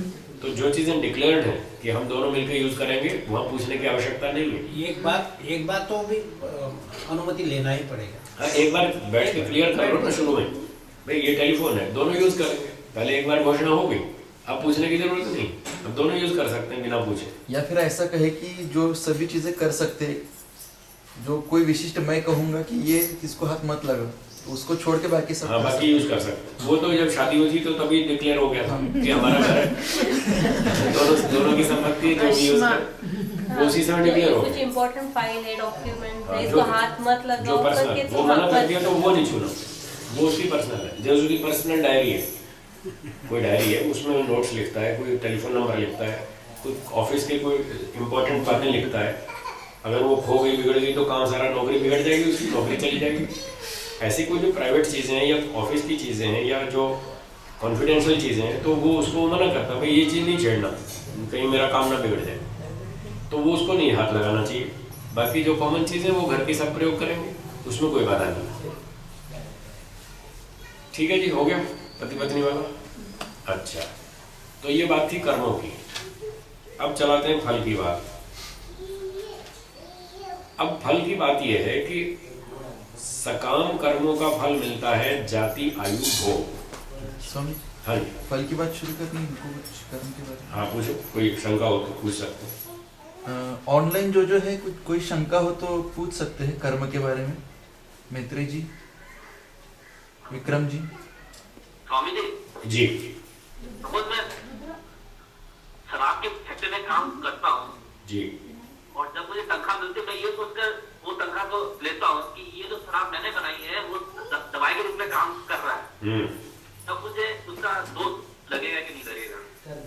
यदि वो शराब केवल दवाई के रूप में ही यूज की जाती हो और शराब के तौर पर यूज न की जाती हो और इस बात की आपको गारंटी हो कि जो हम शराब बना रहे हैं सिर्फ दवाई के तौर पर यूज की जा रही है, तब तो ठीक है, चल जाएगा।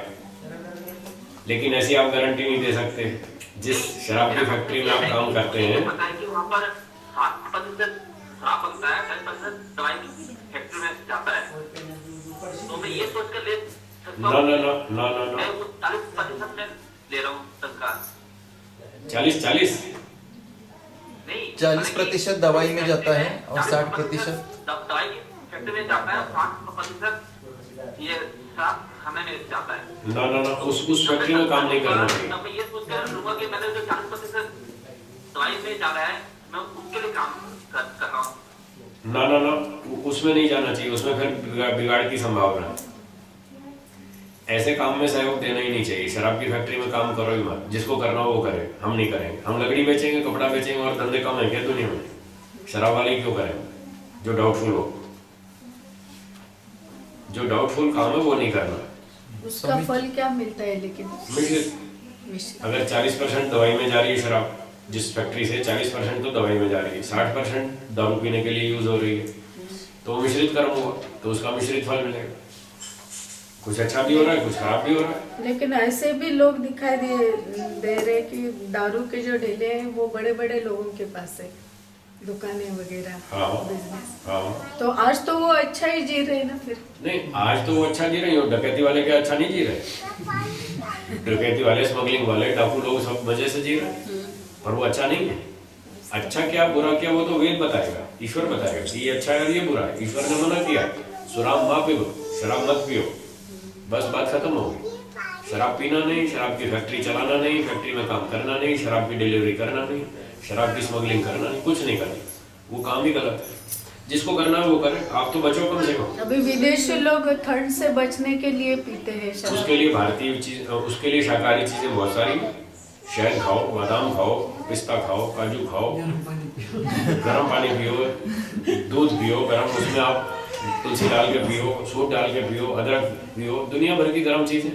और भारत में आके रहो ना, रहने की जगह तो ये है भारत। ना, विदेशी लोग जो पीते हैं और अपने इंडिया के भी जाके फैशन बोल के ड्रिंक्स लेना एक वो तो शराब जो प्रेस्टिजियस है। फैशन के नाम पर करते हैं सब दंड के पात्र हैं, सबको दंड मिलेगा। वही क्यों पीते हो आप? ये भारतीय गरम गरम चीज क्यों नहीं खाते? शाकाहारी क्यों नहीं खाते?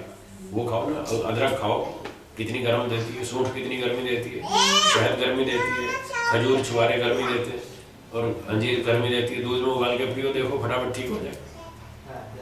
2 चम्मच शहद खा लो, खूब गर्मी मिलती है। जी, शाकाहारी भोजन खाना चाहिए, मांस अंडे शराब नहीं, उससे बचना चाहिए। और कोई प्रश्न हो तो बोलिए। स्वामी जी नमस्ते। जी नमस्ते। मैं मैत्री बोल रहा हूँ। जी बोलिए। ये प्राइवेट कंपनी में काम करना क्या नहीं, क्योंकि प्राइवेट में प्रॉफिट रहता है, उनका मोटिव उद्देश्य जी, प्रॉफिट करना ठीक है, उनके लिए हम काम करते हैं। प्राइवेट कंपनी में काम कर सकते हैं, उसमें ये देखना है कि वो उत्पादन क्या करती है, जनता के लिए वो हितकारी है या अहितकारी है। अभी जैसे मेरी कंपनी है जो मन का विस्तार करती है, हार्ड डिस्क बनाती है, तो उससे 90-95% लोग तो मिश्रित काम करने वाले ही है, और 5-10% तो आती रेखी भी है, बुरे काम करने वाले। भले लोग तो बहुत आज जैसे बहुत कम है। तो उसके जो यूज कर रहे हैं उनके हिसाब से रहेगा, या जो शस्त्र बनाया, जो मन का विस्तार कर रहे हैं, वो सोच के परमात्मा न्याय देगा।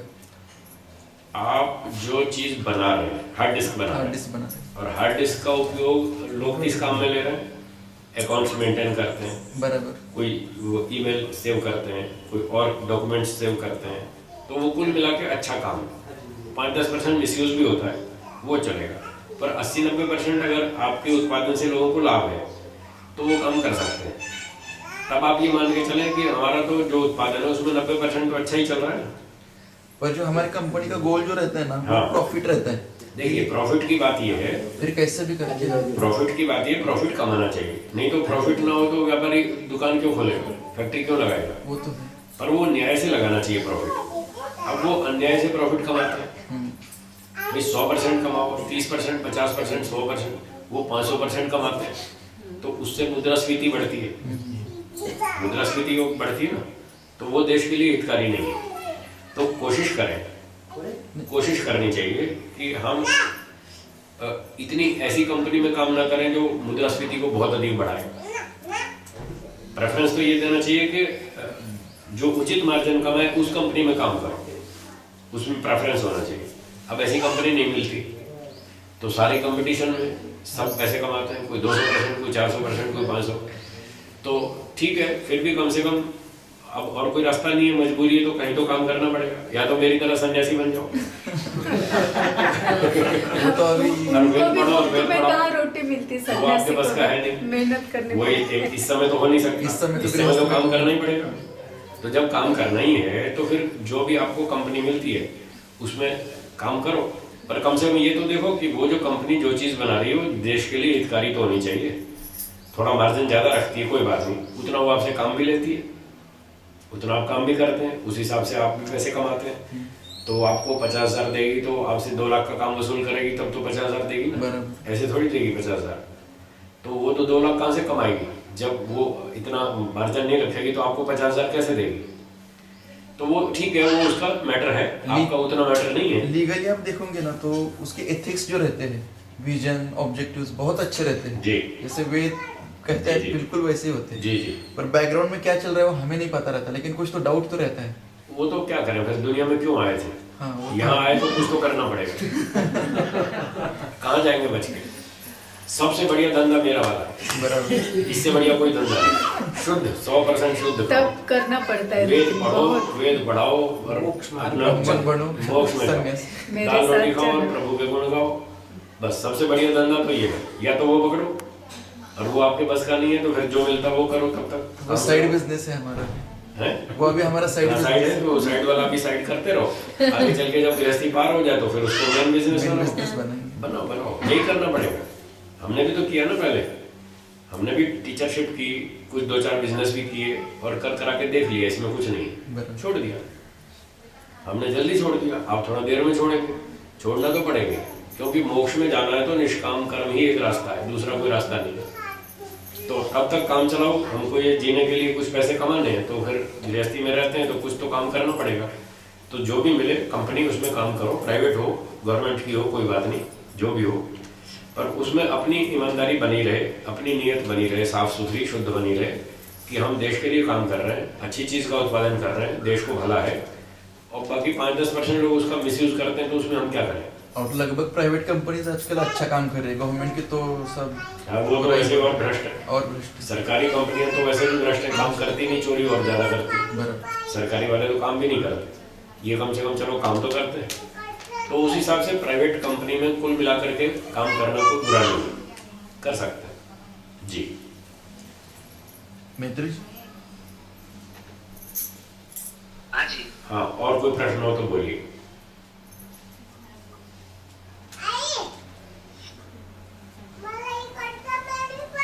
पराग जी आपको कोई प्रश्न?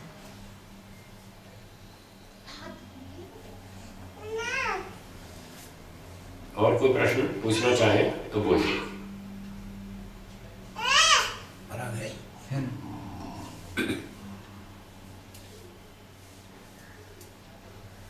अजीत जी। मैं बोल रहा था नहीं मुझे प्रश्न नहीं है।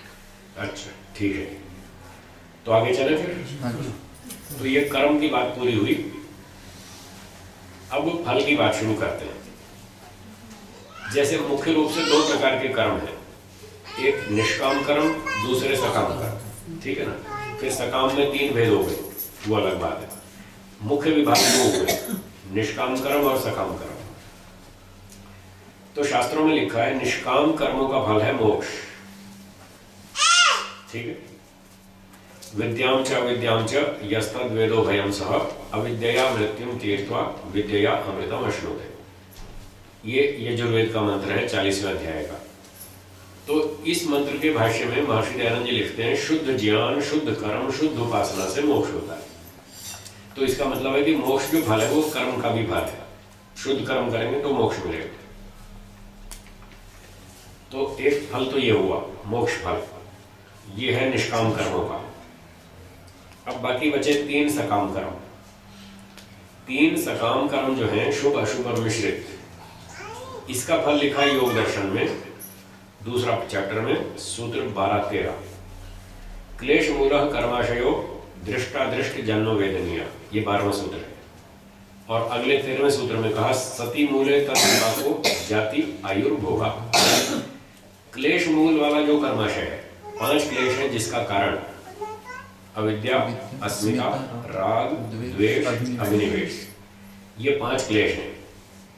इन 5 क्लेशों के कारण से जो शुभ अशुभ और मिश्रित 3 तरह के कर्म हुए सकाम कर्म, तो कहते हैं ऐसे कर्मों का जो फल है तद विपाक जाति आयुर्भोगा, उसके 3 फल हैं, जाति, आयु और भोग। ये सकाम कर्मों का फल हो गया। और इससे अगला सूत्र है 14वां, ते ह्लाद परिताप फला पुण्य पुण्य हेतुत्वात्। योग दर्शन दूसरा चैप्टर 14वां सूत्र। ते वे जाति, आयु और भोग, ये तीनों के तीनों ह्लाद परिताप फला, सुख और दुख फल वाले होते हैं। तो मतलब कर्मों का अंतिम फल तो सुख और दुख हुआ। कर्मों का अंतिम फल तो सुख और दुख है। क्यों है ये सुख और दुख? कारण बतलाया, पुण्य अपुण्य हेतुत्वात्, पुण्य और पाप के कारण से। यदि पुण्य किया तो उसके कारण से सुख फल मिलेगा, और पाप किया तो उसके कारण से दुख फल मिलेगा। ये जाति आयु भोग सुख और दुख को देने वाले हैं।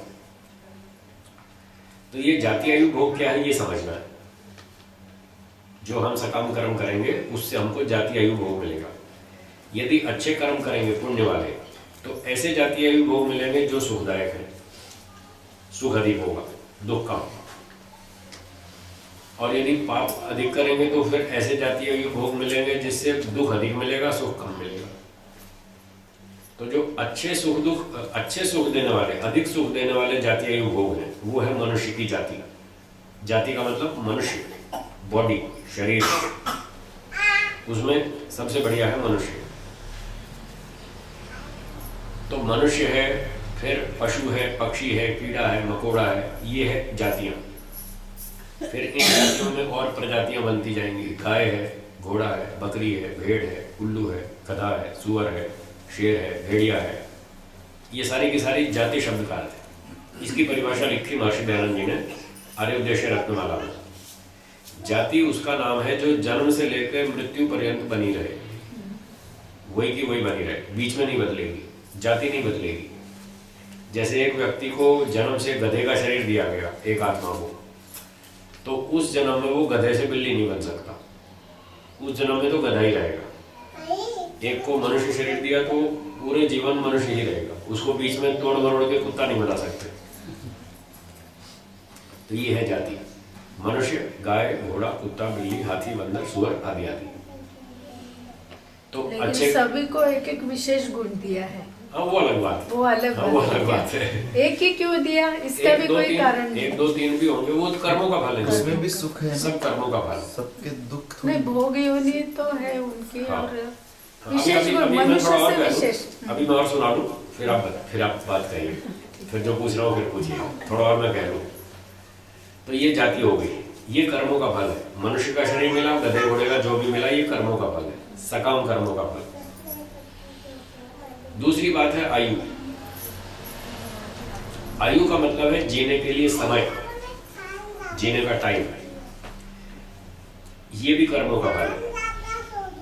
और ये आयु जो है ये उस जाति अथवा योनि के अनुसार होगी। मान लो एक व्यक्ति को मनुष्य की जाति मिली, मनुष्य का शरीर मिला, तो उसको आयु 50, 60 साल, 70 साल, 80 साल लगभग रफली इतनी आयु मिल जाएगी। एक को चींटी का शरीर मिला तो वो 80 साल नहीं जी सकती। चींटी के शरीर में उतनी क्षमता नहीं भरी ईश्वर ने, मनुष्य के शरीर में इतनी क्षमता भर दी कि वो 70-80 साल जी ले। चींटी के शरीर में नहीं भरी, उसकी आयु चींटी के शरीर के हिसाब से, मक्खी की आयु मक्खी के शरीर के हिसाब से, कुत्ते की आयु कुत्ते के शरीर के हिसाब से, गाय की आयु गाय के शरीर के। तो कोई भी शरीर कितना लंबा जी पाता है रफली एवरेज, वो है आयु। ये भी कर्मों का फल है। अब ये आयु भी सबको बराबर नहीं मिलती है। 10 मनुष्य हैं, 10 मनुष्यों को शरीर तो मनुष्य का मिला, पर सबको 10 को बराबर 60-60 साल आयु नहीं मिलेगी। किसी की 60 साल मिलेगी, किसी को 65 साल मिलेगी, किसी को 72 मिलेगी, किसी को 74 मिलेगी, क्योंकि पिछले जन्म के कर्म सबके एक जैसे नहीं थे, इसलिए आयु सबकी एक जैसी नहीं होगी। और देखा जाए तो शरीर भी सबका एक जैसा नहीं होगा, उसमें भी अंतर होगा। भले ही कहने को मनुष्य सब के सब 10 के 10, फिर भी शरीर में क्वालिटी में फर्क होगा। किसी को अच्छा मजबूत शरीर मिलेगा माता पिता से, किसी को कमजोर मिलेगा, वो उसके कर्मों का फल है। तो हेरिडिटी से जो पैतृक रूप में जो माता पिता से शरीर मिला, जैसा भी मिला, जितना भी स्वस्थ मिला, जितना रोगी मिला पैतृक जेनेटिकली, ये उसके पूर्व जन्मों का कर्म फल है। वैसा शरीर वैसी आयु। इस आयु को हम नए कर्मों से बढ़ा घटा सकते हैं। इस चालू जीवन में नए कर्मों से हम इसको बढ़ा भी सकते हैं और घटा भी सकते हैं। ये आयु फल हो गया। शराब पिएंगे, अंडे खाएंगे, मांस खाएंगे, व्यभिचार करेंगे, भ्रष्टाचार करेंगे, बुरे काम करेंगे, रात को देर तक जागेंगे, सुबह देर तक सोएंगे, व्यायाम नहीं करेंगे, उल्टे सीधे काम करेंगे, आयु घट जाएगी। तो मान लो एक व्यक्ति को पिछले जन्म के कर्मों से 70 वर्ष की आयु दी परमात्मा ने, जन्म के समय उसको रफली दे दी, भाई ठीक ठीक जियोगे तो 70 साल जी लोगे। ये पिछले जन्म के कर्मों का आयु रूपी फल है, 70 वर्ष। अब उसने ये बुरे काम शुरू कर दिए, शराब पी, सिगरेट पी, कैंसर हो गया, तो उसकी 20 साल आयु घट सकती है, 15 साल, 20 साल कम हो जाएगी, 50 में उसका शांति पाठ हो जाएगा। ऐसे हम आयु को घटा सकते हैं। और कोई बिजली का तार पकड़ ले तो तुरंत भी मर सकता है। कोई नदी में कूद जाए, सुसाइड कर ले, कोई आतंकवादी गोली मार दे, तुरंत भी मर सकता है। उसकी कोई गारंटी नहीं है 70 पूरे ही करेगा, कोई गारंटी नहीं है। खुद भी मर सकता है, दूसरा भी मर सकता है, रोगी हो सकता है, कोई प्राकृतिक दुर्घटना की लपेट में आ जाए, आंधी में, तूफान में, सुनामी लहरों में, बाढ़ में, भूकंप में, कहीं भी लपेट में आ जाए, कोई भी कभी भी मर सकता है। मरने का दिन पहले से निश्चित नहीं है, ठीक है। अगर कोई दुर्घटना ना हुई और ठीक ठाक चलता रहा व्यक्ति, तो 70 साल वो जी लिया, ये पिछले कर्मों का फल है। और ये सब बुरे काम करेगा तो आयु घटा लेगा, 15-20 साल कम हो जाएंगे। अब एक व्यक्ति ने 70 साल तो उसको जन्म से मिली थी पिछले कर्म से, अब उसने व्यायाम शुरू किया, ब्रह्मचर्य का पालन किया, खान पान सात्विक, शुद्ध भोजन और घी दूध मक्खन मलाई, अंडे शराब मांस कुछ नहीं, रात को जल्दी सोता है, सुबह जल्दी उठता है, व्यायाम भी करता है, संयम से जी रहा है, भूख लगती है तो खाता है, नहीं लगती तो नहीं खाता है, नाप तोल करके खाता है, अधिक नहीं खाता है। इन नए कर्मों से फिर थोड़ा ध्यान उपासना भी करता है, समाज सेवा भी करता है, ये सारे अच्छे कर्म करता है। इससे उसकी आयु 15-20 वर्ष बढ़ जाएगी। वो 70 का 90 साल जी लेगा, 90 भी हो सकता है, 100 भी हो सकता है, वो तो डिपेंड करता है कितनी बढ़ा पाएगा। 15 साल, 20 साल, 30 साल, 25 साल, इस तरह आयु बढ़ सकती है। जीवे में शरदा शतम भूयश्चे शरदा शता, 100 वर्ष जिए, 100 से आगे भी जिए। तो इस मंत्र से पता चलता है कि हमारा दिन निश्चित नहीं है मरने का। अगर निश्चित होता तो यूं क्यों कहते हैं 100 से ऊपर जी, वो तो भगवान ने पहले फिक्स कर रखा है। ऊपर का को बोल रहे हो, ऊपर नहीं जा सकते, जो फिक्स्ड है बस वही रहना है। ऐसे ही यजुर्वेद का एक और मंत्र है, उस मंत्र में ईश्वर प्रेरणा देता है मनुष्यों को। मंत्र है मृत्योः पदम योपयन्ता द्राघी आयु। हे मनुष्यों, मृत्यु के पांव को धकेल दो। फिर से बताइए कौन सा मंत्र? मृत्योः पदम योपयन्तः, मृत्योः पदम योपयन्तः द्राघीय आयु। लगभग यजुर्वेद के कोई 35वें अध्याय में मिलना चाहिए ये मंत्र, संभावना 35 में मिलेगा। तो इस मंत्र में कहा है कि हे मनुष्यों, मृत्यु के पांव को धकेल दो, साइड में करो उसको, और द्राघीय आयु, अपनी आयु को बढ़ा लो। इतने सीधे स्पष्ट शब्द है। तो ऐसे ऐसे मंत्रों से पता चलता है कि हम नए कर्मों से इस जीवन में अपनी आयु को बढ़ा सकते हैं। इसलिए सारा आयुर्वेद लिखा है। आयुर्वेद में सब बातें लिखी है, ऐसे ऐसे आयु बढ़ती है, ऐसे ऐसे घटती है। और आयुर्वेद क्योंकि आयु का ही शास्त्र है, इसलिए आयु के शास्त्र में उसने लिखा है कि 101 प्रकार की मृत्यु होती है, 101 प्रकार की। उसमें से स्वाभाविक मृत्यु केवल एक है। वो कब होती है? अत्यंत वृद्धावस्था में, बिल्कुल शरीर की शक्ति घटते घटते घटते घटते, जैसे दीपक में तेल खर्च होते होते होते दीपक बुझ जाता है, अंत में तेल खत्म हो गया तो बुझ गया। ये स्वाभाविक मृत्यु है। और उससे पहले यदि कोई दुर्घटना हो जाए, जैसे बताया किसी ने गोली मार ली, किसी ने आतंकवादी ने गोली मार दी, और कोई जहर पी के मर गया, कोई ट्रेन के नीचे कट गया, कोई तालाब नदी में कूद के मर गया, कोई प्लेन क्रैश में मारा गया, ये एक्सीडेंटल डेथ है, आकस्मिक मृत्यु। ये 100 प्रकार की मृत्यु लिखी है। ऐसे कभी भी कोई भी मर सकता है। स्वामी जी, कर्म निश्चित रहते क्या? जैसे आयु निश्चित है, आयु निश्चित, सामान्य निश्चित है। हाँ, सामान्य निश्चित है, तो कर्म भी ऐसे जीवात्मा के साथ निश्चित रहते हैं या कौन से कर्म? जो भी कर्म मोक्ष प्राप्ति के मार्ग में जो भी कर्म है, ऐसे कुछ निश्चितता रहती क्या उससे? ना ना ना ना, प्रश्न आपका भी खुला नहीं। आप कौन से प्रश्न की बात, कौन से कर्म की बात पूछ रहे हैं? जैसे अभी एक्सीडेंट में मर गया समझो, हाँ। तो बाकी आयु तो उसकी रह गई ना, बच गई ना, बच गई, वो उसको दोबारा मिलेगी।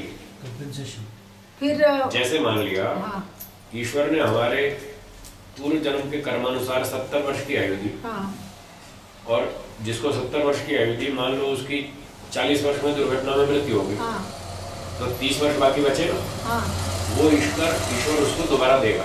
फिर 30 से देगा या बढ़ा के? नहीं, वही 30 देगा जो खोए थे। 41 से 70। 41 से 70 वाले खोए। भुगतना ही पड़ता है फिर। 41 से 70 वर्ष की आयु के 30 वर्ष खोए उसके, अच्छा। वही के वही वापस मिलेंगे। एक आदमी की मारुति कार खो गई, उसने पुलिस में रिपोर्ट लिखवाई, साहब मेरी मारुति खो गई। पुलिस वाले ने खोजबीन की, उनको एक लूना मोपेड मिली। उन्होंने कहा मारुति नहीं मिली, लूना ले जाओ। वो ले लेगा? नहीं, मेरी मारुति खोई है, मुझे वही चाहिए, ये लूना से काम नहीं चलेगा। तो जिसके 30 साल खो गए, 41 से 70 वो खोए तो वही के वही देने पड़ेंगे, तो है नहीं आए। फिर भी कम ही आयु जिएगा ना फिर वो। नहीं, ऐसा नहीं। और अभी सुनिए, भविष्य में वो जब पैदा होगा तो 41 साल का थोड़ी पैदा होगा। ना 41 साल। सुनिए, उसको जो लॉस हुआ 30 साल, कौन से 41 से 70, अच्छा, ये लॉस हुआ, तो कॉम्पेंसेशन भी 41 से 70 वाला होगा। तो प्रश्न होगा कि 1 से 40 तक कैसे जिएगा? उसका उत्तर ये है कि उसने इस जीवन में 40 साल जी करके जितने कर्म किए, उन कर्मों के आधार पर और कुछ पीछे स्टॉक में कर्म पड़े हैं संचित, उन कर्मों में से निकाल के जो भी करके वो 40 साल का एक जीवन अलग मिलेगा। कुछ कर्म ऐसे ही उठाएगा ईश्वर जिसका फल 1 से 40 हो, प्लस लॉस्ट 30 ईयर्स 41 to 70, वो प्लस कर देगा। इस तरह से उसको 70 साल का दोबारा बोनस मिल गया फिर उसको। और गारंटी ये भी नहीं कि अगला जन्म मनुष्य का ही होगा। अब वो भी गारंटी नहीं है कि तुरंत अगले में देगा या 2 जन्म बाद देगा, जब भी देगा वो ईश्वर की न्याय व्यवस्था हो जाती है और वो न्याय करता है। ये बात पक्की है, इसमें कोई संशय नहीं।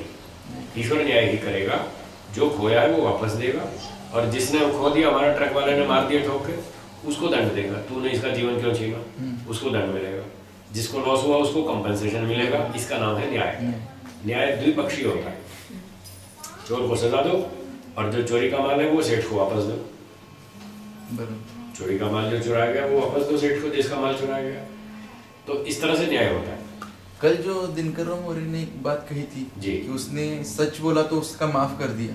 हाँ, तो उसके जूते तो सॉक्स तो फटे हुए थे। फट गए। इसमें उसका दोष नहीं था ना, चूहे ने काटे थे। हाँ, चूहे ने तो चूहे का दोष था, इसका दोष नहीं था। अच्छा, इसने संभाल के भी रखे तो भी चूहा रात को काट के चला गया। पूर्ण पुरुषार्थ करने के बाद केस में।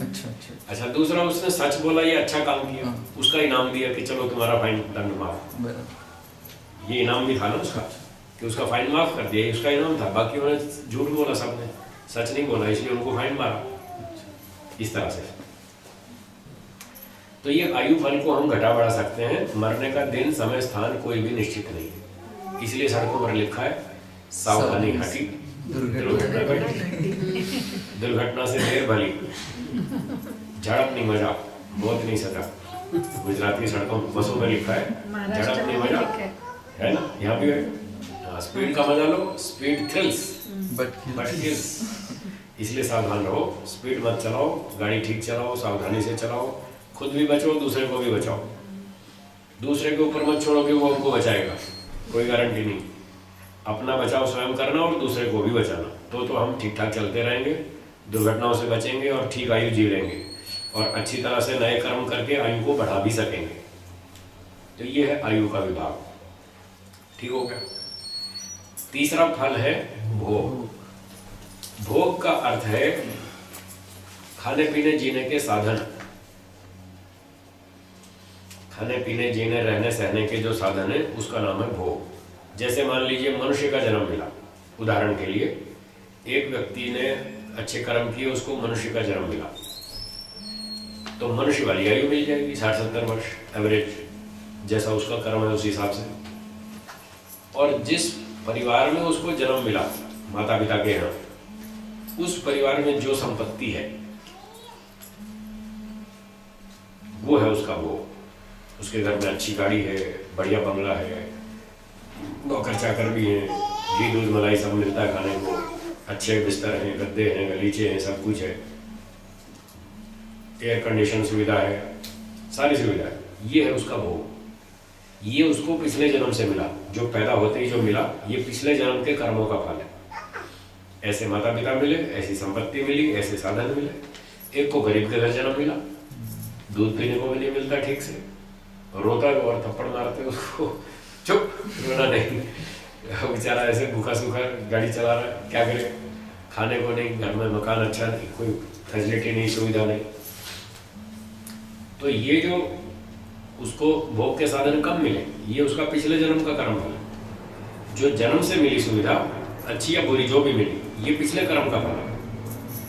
अब जैसे आयु को हम नए कर्मों से घटा बढ़ा सकते हैं, ऐसे ही भोग को भी घटा बढ़ा सकते हैं नए कर्मों से। ये सब योग दर्शन में लिखा है, दूसरा चैप्टर 13वां सूत्र, उसमें सारा लिखा है विस्तार से। आयु को भी घटा बढ़ा सकते हैं, भोग को भी घटा बढ़ा सकते हैं। एक आदमी को परमात्मा ने कर्मानुसार गरीब के यहाँ जन्म दिया, फिर 5 साल तक तो ठीक है, बच्चा खेलता कूदता जो भी है, उसके लिए कोई ज्यादा जिम्मेदारी नहीं है, खाओ पियो खेलो कूदो जो भी। अब 5 साल की उम्र में उसने स्कूल जाना शुरू किया और मेहनत शुरू की नए कर्म से। यहाँ से नए कर्म शुरू हो जाएंगे। जब से पढ़ाई शुरू करेगा तो वो पढ़ने लगा अच्छी तरह और वो बुद्धिमान बन गया। समाज ने भी थोड़ा सहयोग दिया, सरकार ने भी सहयोग दिया, चलो भाई तुमको किताब भी देंगे, खाना भी देंगे, पुस्तक देंगे, फैसिलिटीज देंगे, तुम पढ़ो। तो उसने मेहनत की और वो पढ़ करके अच्छा स्कॉलर बन गया, MSc PhD हो गया और उसको कॉलेज में नौकरी भी लग गई। अब उसने पैसे कमा लिए, अच्छी तरह से मकान भी बढ़िया बन गया और मोटर गाड़ी भी खरीद ली, खाना पीना भी अच्छा हो गया, आगे चल के 1-2 नौकर भी रख लिए। इस तरह से उसने अपने भोग बढ़ा लिए। ये नए कर्म से बढ़ाए गए इस जन्म में। यदि वो मेहनत नहीं करता और वही खेत में हल चलाता या सड़क पे पत्थर कूटता रहता, मजदूरी करता रहता, तो उसके भोग नहीं बढ़ पाते। जैसे पेरेंट्स के थे वैसे ही उसके भी रहते, पर वो नई मेहनत करके आगे बढ़ जाता है और पैसे कमा लेता है, खा पी लेता है, मौज कर लेता है। धीरू भाई अंबानी के बारे में बताते हैं, वो भी पहले सामान्य व्यक्ति थे।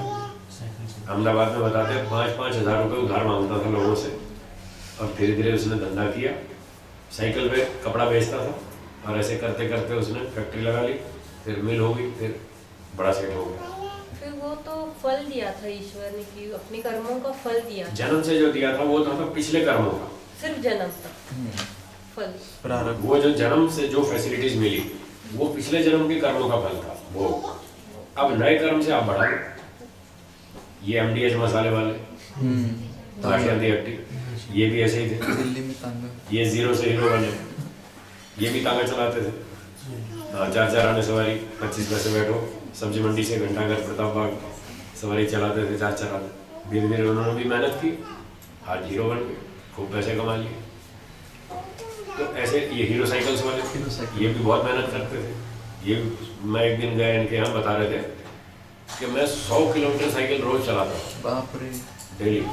25 किलोमीटर यूँ जाता था, 25 किलोमीटर वापस आता था, फिर 25 किलोमीटर इधर जाता था, फिर 25 किलोमीटर वापस आता था, ऐसा बताया। तो वो साइकिल चला चला के काम धंधा कर करके आज बड़े सेठ हो गए। तो ऐसे जो लोग मेहनत करते हैं वो 0 से हीरो बन जाते हैं। उन्होंने नए कर्मों से अपना भोग बढ़ा लिया। ऐसा नहीं होता तो पुरुषार्थ का कोई महत्व ही नहीं। नहीं तो कोई महत्व नहीं होता। ये तो है भोग बढ़ाने की बात। अब दूसरा भोग घटाने की बात। ऐसे ऐसे भी व्यक्ति देखे हमने जिनको माता पिता से बड़ी अच्छी संपत्ति मिली, बड़े बड़े मकान थे, कई लाख के, 50 लाख की संपत्ति, एक मकान, फिर और सोना चांदी और खाना पीना सब चीजें थी। पर उन लोगों ने बुद्धिमत्ता नहीं की, मेहनत नहीं की, पढ़ाई अच्छी नहीं की, बुद्धि का विकास नहीं किया और वो छोटी मोटी कोई कपड़े की दुकान लेके बैठे और धीरे धीरे धीरे उसमें मार खाई। दुकान चलाने आई नहीं, सारी संपत्ति खो दी। तो 50 लाख का बंगला था वो भी बिक गया। वो काट पीट के 10-12 लाख पर एक छोटे मकान में घुस गए। दुकान में भी घाटा, मकान भी बिक गया। धीरे धीरे वो बेकार हो गए। अब आज वो नौकरी कर रहे हैं किसी की दुकान पे, आज नौकरी कर रहे हैं 2-4-5 हज़ार रुपये, 8 रुपये 8,000 की वो नौकरी कर रहे हैं। तो ऐसे व्यक्ति यदि पुरुषार्थ नहीं करेगा तो प्राप्त संपत्ति को खो भी सकता है। जन्म से जो प्राप्त हुई थी पूर्व जन्म के फल से, उसको वो खो भी सकता है, यानी भोग को घटा भी सकता है। ऐसी दोनों घटनाएं आप भी देखते हैं, हम भी देखते हैं। भारत भी इससे जीता जगता उदाहरण। हाँ, भारत भी ऐसा ही है। ये हमारा सामूहिक गिना जाएगा, सामूहिक। ये व्यक्तिगत था कि पैतृक संपत्ति व्यक्ति ने खो दी, नहीं संभाल पाया। तो ये जाति आयु भोग है, लेकिन कभी कभी ऐसा भी होता है कि व्यक्ति पुरुषार्थ तो खूब करता है, लेकिन परिस्थिति ऐसी होती है कि उसको उसका मतलब फल नहीं मिलता। उसका कारण ये है, न्याय दर्शन में एक सूत्र लिखा है कि कर्म करने पर भी जब हमको उतना अच्छा फल नहीं मिलता जितना हम डिजर्व करते हैं या जितना मिलना चाहिए, तो उतना नहीं मिलता, तो ऐसा क्यों? उसके उत्तर में लिखा है कि वहां 3 में से कोई ना कोई गड़बड़ है। प्रश्न चल रहा है प्रमाणों की परीक्षा का। अच्छा। तो परीक्षा में प्रश्न ये उठाया था कि शब्द प्रमाण में दोष है, वो झूठ है, उसमें जो लिखा है वो फल तो मिलता ही नहीं। तो उसके उत्तर में उन्होंने कहा कि न, ऐसी बात नहीं है, शब्द प्रमाण सत्य है। कर्म कर्तृ साधन वैगुण्यात्, ये सूत्र है। न कर्म कर्तृ साधन वैगुण्यात्। कर्म करने पर भी यदि फल नहीं मिला तो देखो 3 में से कहीं ना कहीं कमी रही है। या तो कर्म कर्तृ साधन, कर्म कर्तृ साधन वैगुण्यात्। गौतम मुनि जी कहते हैं कि आपने जो कर्म किया और कर्म करने पर भी उसका जो फल मिलना चाहिए नहीं मिला, तो या तो आपके कर्म करने की विधि में कहीं गड़बड़ है, आपने विधि पूर्वक कर्म नहीं की। कर्म की विधि आप जानते नहीं ठीक तरह से, ठीक है। मान लो एक व्यक्ति खिचड़ी बनाता है, अब वो खिचड़ी बनाता है और खिचड़ी अच्छी नहीं बनी। आप अच्छी बनाते हैं और हमने बनाई तो हमसे अच्छी नहीं बनी, तो कहीं ना कहीं तो गड़बड़ है ना। हमको उसकी विधि ठीक तरह से नहीं आती कि कितना चावल डालें, कितनी दाल डालें, कितनी देर पकाएं, कितना नमक डालें, वो हमको विधि नहीं आती, तो हमारी खिचड़ी अच्छी नहीं बनेगी। कर्म की विधि नहीं मालूम। ऐसा हुआ कि मेरे पापा हाइट वगैरह उनकी बहुत अच्छी, उन्होंने 3 बार PSI एग्जाम्स पूरे अच्छे से पास किए, लेकिन वहाँ पर ऐसा था कि करप्शन 20,000 मांग रहे थे, मेरे पापा के पास नहीं था। तो मतलब उन्होंने मेहनत तो की थी, पास तो हो गए, लेकिन फल जो मिलना चाहिए तो वो दूसरों की वजह से नहीं मिला। हाँ, इसका उत्तर देता हूँ, पहले ही अपनी बात पूरी कर लूँ। तो खिचड़ी बनाने की विधि हमको नहीं मालूम, तो हमारी खिचड़ी मेहनत करने पर भी वो अच्छी नहीं बनेगी। एक गड़बड़, एक कारण। दूसरा, एक व्यक्ति को खिचड़ी बनानी तो आती है, विधि पूरी मालूम है, कितनी देर पकाना, क्या चीज़ डालना, कितनी मात्रा में डालना, किस रेशो में डालना, सब पता है, पर वो आलसी आदमी लापरवाही करता है। वहाँ खिचड़ी चूल्हे पर रख के बाथरूम में घुस गया स्नान करना जब तक आएगा खिचड़ी चल जाएगी तो अच्छी नहीं बनेगी। कर्ता में दोष है, वो आलसी प्रमादी है, लापरवाही करता है, ठीक काम नहीं करता, उसकी खिचड़ी बिगड़ेगी।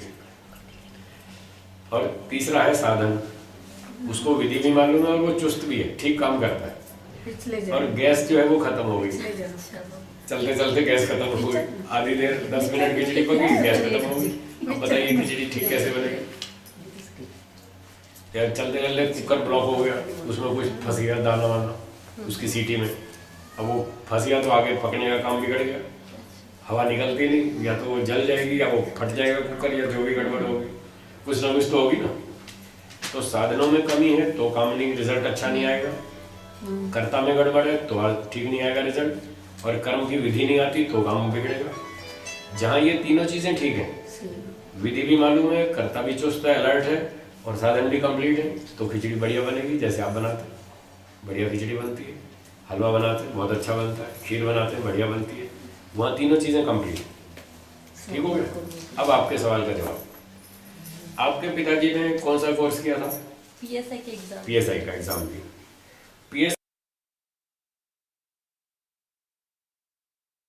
PSI का आपने पिताजी ने पढ़ाई की, अच्छी तरह मेहनत से पढ़ाई की, एग्जाम दिया, एग्जाम में पास हुए या नहीं? हाँ हो गए, हो 3 गए? बार पास हो गए। 3 बार पास हो गए ना, तो फल मिल तो गया?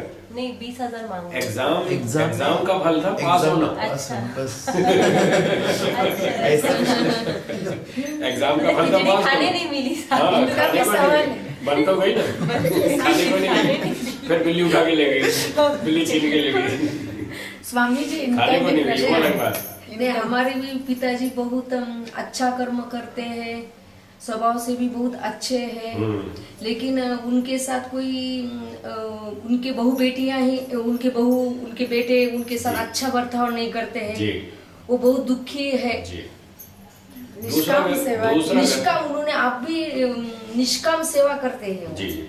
अब इसका उत्तर सुनिए। वो अच्छे हैं, उनका विचार अच्छा है, ईमानदार हैं, कष्ट में मेहनत नहीं करते हैं, खूब अच्छा काम करते हैं, इतने गुण तो ठीक है, पर कुछ गुण और चाहिए, वो कम है। वो आदमी की पहचान ठीक नहीं रखते हैं, कौन सा आदमी गड़बड़ है, कौन सा सही है, किससे दोस्ती रखें, किससे नहीं रखें, किससे कितना व्यवहार रखें, ये भी तो बुद्धिमत्ता होनी चाहिए।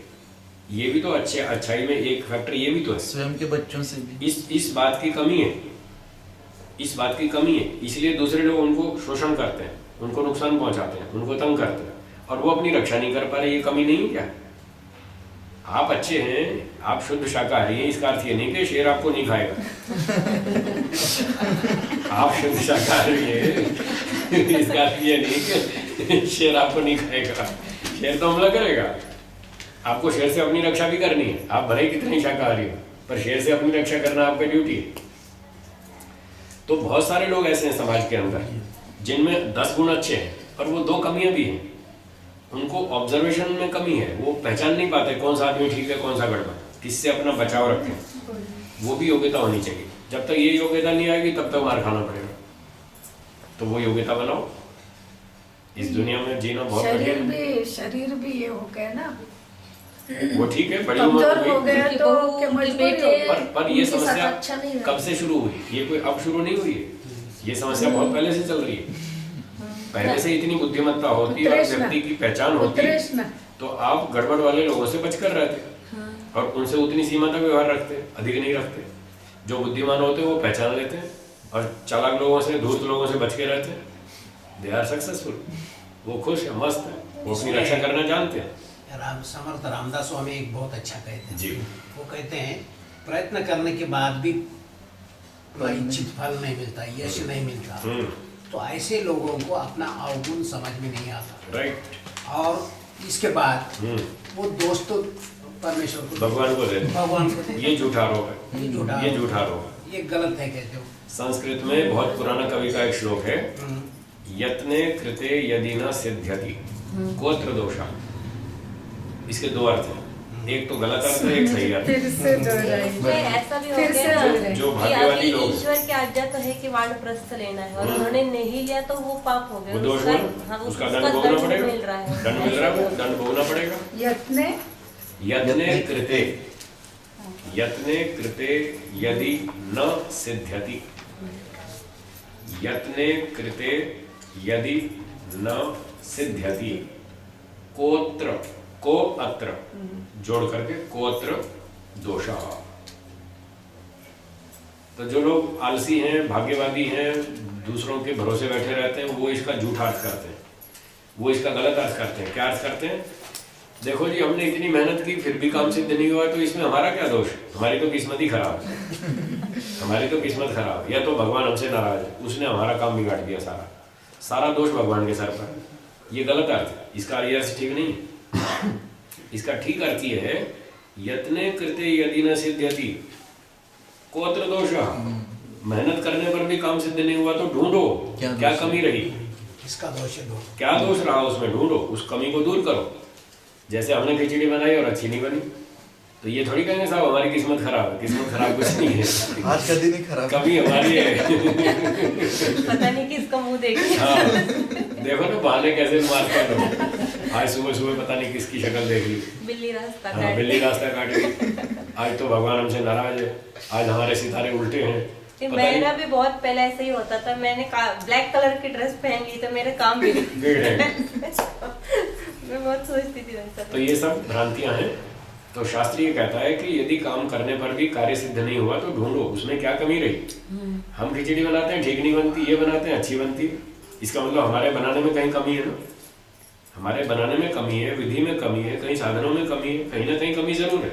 बहानेबाजी मत करो, वो 3 चीज पूरी करो, कर्म, कर्तरी, साधन, रिजल्ट की गारंटी, 100% गारंटी, पक्का रिजल्ट मिलेगा। इसलिए शब्द प्रमाण सत्य है, झूठा बिल्कुल नहीं।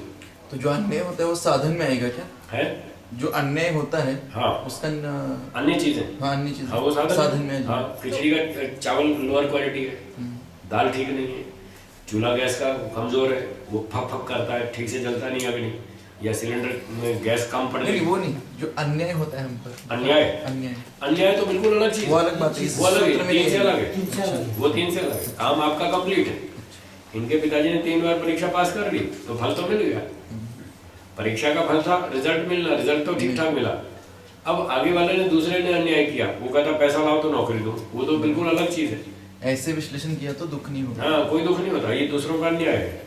इस अन्याय से बचना है तो मोक्ष में जाओ।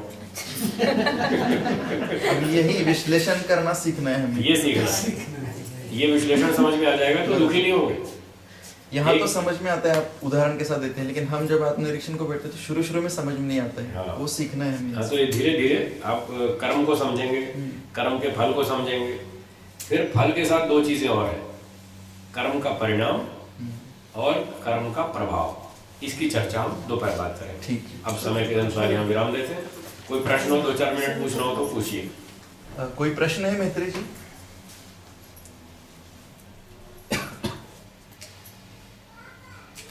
अगला टाइम 4 बजे। हाँ, दोपहर में 4 से 6, दोपहर बाद 4 से 6 बैठेंगे।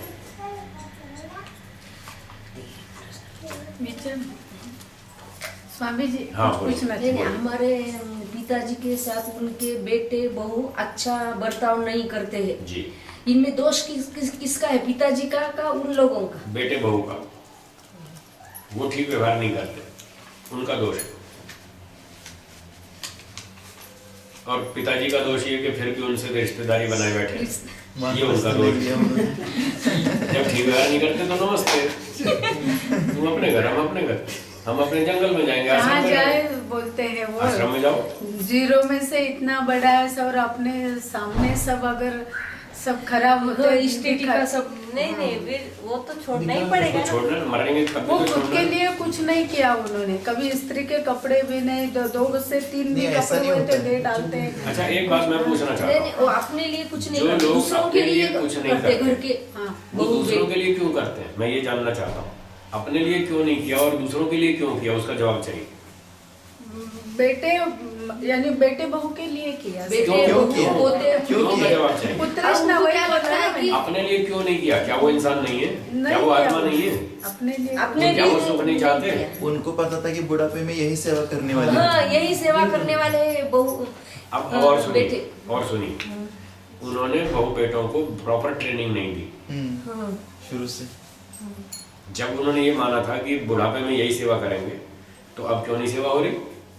इसका मतलब उन्होंने सेवा की ट्रेनिंग देने में कमी छोड़ दी। विधि में उन्होंने उनको बहू बेटों को खिलाया पिलाया, पढ़ाया लिखाया, नौकरी दिलाई, ट्यूशन पढ़ाई, सारी सुविधाएं दी, पर ये नहीं सिखाया कि बुढ़ापे में बाप की सेवा भी करनी चाहिए। ये नहीं सिखाया, इसलिए उसका नुकसान और उठाया। हमारे पिताजी को ऐसा लगता है कि अगर मैं ये सब छोड़कर चला जाऊंगा आश्रम में या किधर, तो सब स्टेट का सब विलेवाट लग जाएगी, ये सब स्टेट ये सब बिक कर खा जाएंगे। हाँ। अच्छा, मान लो कल को मरेंगे, तब क्या होगा, तब कौन बचाएगा? पीछे से कुछ अभी तो ये होगा ना। कुछ भी होने दो, वो तो तब भी पीछे होना। से। वो भी क्या पिताजी हमेशा तो नहीं जिएंगे, मैं हूँ, मेरे 1000 सामने साल तो नहीं जिएंगे, आखिर तो एक दिन मरना पड़ेगा। जिस दिन मरेंगे तब उनकी संपत्ति का क्या होगा, वो तो जो होगा सो होगा। आप प्राइम मिनिस्टर की सीट से हट गए, रिटायर्ड हो गए, तो अब देश का जो भी होगा उसके लिए आप क्यों टेंशन करते हैं? जो अगला बैठेगा वो चलाएगा, जो अगला बैठेगा वो चलाएगा। जब आप बैठे थे तो आपने चला लिया। बच्चों को भी अपना मान लिया, ये भी भ्रम है। ये मोह माया है ना, इसीलिए तो दुखी हो रहे हैं, आत्मा में इसीलिए दुखी हो रहे हैं। धृतराष्ट्र ने ये उनके किया। पास आज सब कुछ है, लेकिन वो ऐसा सुखी नहीं है, मानसिक सुख समाधान शांति नहीं है इस दुनिया में किसी को मानसिक सुख समाधान शांति नहीं है, केवल विद्या वाले वैराग्यवान व्यक्ति को है, बाकियों को किसी को नहीं है। हाँ, मानसिक शांति तो विद्या से मिलती है, विद्या वो पढ़ी नहीं उन्होंने। वही हम कह रहे हैं, वानप्रस्थ में जाओ, कुछ वेद पढ़ो, दर्शन पढ़ो, उपनिषद पढ़ो, कुछ वेद विद्या दर्शन आएगी। नहीं पढ़े, लेकिन वारकरी पंथ जैसे ठीक बात है। जिसको जो मार्ग मिला वो किया हाँ, तो उन्होंने, वो उसमें- नित्य नियमित से करते हैं, उसमें पूजा पाठ। उसमें पूरी प्रॉपर ट्रेनिंग नहीं मिलती है, उसमें थोड़ी सी 5-10% बातें मिलती है, 20% बात मिलती है, 80% तो छूट गई। वो सारी सीखेंगे तो उनको समाधान हो जाएगा, उनको सारा समाधान हो जाएगा। ये सब पढ़ना होगा जो हम पढ़ा रहे हैं। और दुख मिल रहा है, इसका मतलब कुछ पिछले जन्म के कर्म फल भी नहीं होते? नहीं। इसमें अब जो नहीं बेटा बहुत दुख दे रहे हैं, ये पूर्व जन्म का कर्म फल नहीं है। अच्छा। ये इनका अन्याय है, सिर्फ प्रारब्ध। या कुछ हमारी गलतियां हैं जो हमने ट्रेनिंग नहीं दी ठीक तरह से। हाँ जी। आज मैं देख रहा हूँ लोग अपने बच्चों को स्कूल भेजते हैं, ट्यूशन पे भेजते हैं, खाना खिलाते हैं, ऑटो रिक्शा भी लगाते हैं, लेके आएगी, छोड़ के जाएगी, उनको खिलौने भी देंगे, कंप्यूटर भी देंगे, मोबाइल फोन भी देंगे, सारी सेवा करेंगे, और फिर भी बच्चे माँ बाप की सेवा नहीं कर रहे। क्यों नहीं कर रहे? इसलिए कि उन्होंने बच्चों को ये सुविधाएं तो दी, फैसिलिटी, भौतिक सुविधाएं तो दी, पर जो आध्यात्मिक संस्कार देना चाहिए, जो भारतीय परंपरा जो सिखानी चाहिए वो नहीं सिखाई। वो उस मामले में मार खा गए, तो उसका दंड भोगना पड़ेगा। हमारा शास्त्र ये कहता है पहले व्यक्ति को धार्मिक बनाओ, एकेडमिक क्वालिफिकेशन बाद में, पहले उसको संस्कार दो, फिर स्कूल भेजो। अगर एक व्यक्ति हवन नहीं करता है, बच्चा आपका हवन नहीं करता है, संध्या नहीं करता है, गायत्री पाठ नहीं करता है, उसको स्कूल मत भेजो, वरना वो बुढ़ापे में आपको तंग करेगा। 16 में से 12 संस्कार तो ब्रह्मचर्य आश्रम में। तो फिर उसको पहले धार्मिक बनाओ, उसको बोलो बेटा पहले हवन कर तो नाश्ता मिलेगा। हवन नहीं करेगा नाश्ता नहीं मिलेगा। अभी 6 बच्चे हैं समझो जी। बेटियों को संस्कार पूरे दूसरे घर में जाके परिवर्तन करके मेहनत करके उसने परिवार को बनाया, तीनों बेटियों ने। ठीक है। और बेटों को क्यों ऐसे, उनको लगता ही नहीं कि हम बुरा कर रहे। तो एक तो ये फर्क ये होता है, हर व्यक्ति के पूर्व जन्म के अपने अपने संस्कार होते हैं। ये बात सच है। एक कारण। दूसरा कारण हमारी भारतीय परंपरा में बेटियां तो दब के रहती हैं, अनुशासन में रहती हैं, कंट्रोल में रहती है माता पिता के। हमारे यहाँ की जो परंपराएं हैं, बेटियों को दबा के रखते हैं, कंट्रोल में रखते हैं, और बेटे उतने कंट्रोल में नहीं रहते। वो तो उच्छृंखल होते हैं, इधर घूमे उधर घूमे, कोई पूछने वाला नहीं। और बेटी 2 घंटा चली जाए तो कहाँ गई थी, पूछ के नहीं गई, बता के नहीं गई, उसके पीछे तो 4 कोर्ट मार्शल हो जाएंगे। और बेटों को कौन पूछता है, हाँ जी मैं जा रहा हूँ, आ जाऊंगा 4 घंटे। उनको छूट दे रखी। इसलिए बेटों के ऊपर उतना प्रॉपर ट्रेनिंग नहीं है, उनके ऊपर प्रॉपर कंट्रोल नहीं है, इसलिए वो उच्छृंखलता करते हैं। और देख लेना भारत में बेटे बड़े हो जाएंगे, शादीशुदा हो जाएंगे, बाल पोते वाले हो जाएंगे, वो माँ बाप की उतनी सेवा नहीं करेंगे जितना बेटियां करेंगी। मायके में आकर के भी ससुराल से यहाँ सेवा करेंगे। घर में वही चल रहा है, वही करती है और कोई नहीं करता। लड़कियां जाकर उधर माँ बाप की सेवा करते हैं, बेटे कम सेवा करते हैं, बेटियां वही ज्यादा सेवा करती है। हमारे में और उसके बाद भी लोग क्या कहते हैं कि हमको बेटा होना, हमको बेटा होना। क्यों होना? अविद्या। बेटे सेवा नहीं करते, फिर भी कहते हमको बेटा होना। अरे वो तो ठीक है, नहीं हुआ तो लेकिन बहू भी किसी की बेटी है ना। हाँ बेटी है, तो वो अपने मायके में सेवा कराएगी, वो कराएगी सेवा, बेटा नहीं करता। दोनों तरफ सेवा करने वाली कोई होती है। हाँ तो ये भारतीय परंपरा ऐसी है, बेटियां फिर भी अच्छी हैं, सेवा करती हैं, बेटे कम करते हैं। आज कर्म फल का विषय हम यहाँ बंद कर रहे हैं। शाम को 4 बजे बैठेंगे, उसमें हम ये परिणाम और प्रभाव की पहले परिभाषा बताएंगे और फिर उस पर विस्तार से चर्चा करेंगे। ठीक है जी, इस समय इसको यहाँ विराम देते हैं, फिर 4 बजे फिर बैठेंगे। ठीक है, धन्यवाद। एक बार ओम बोले। 1 मिनट। ओम।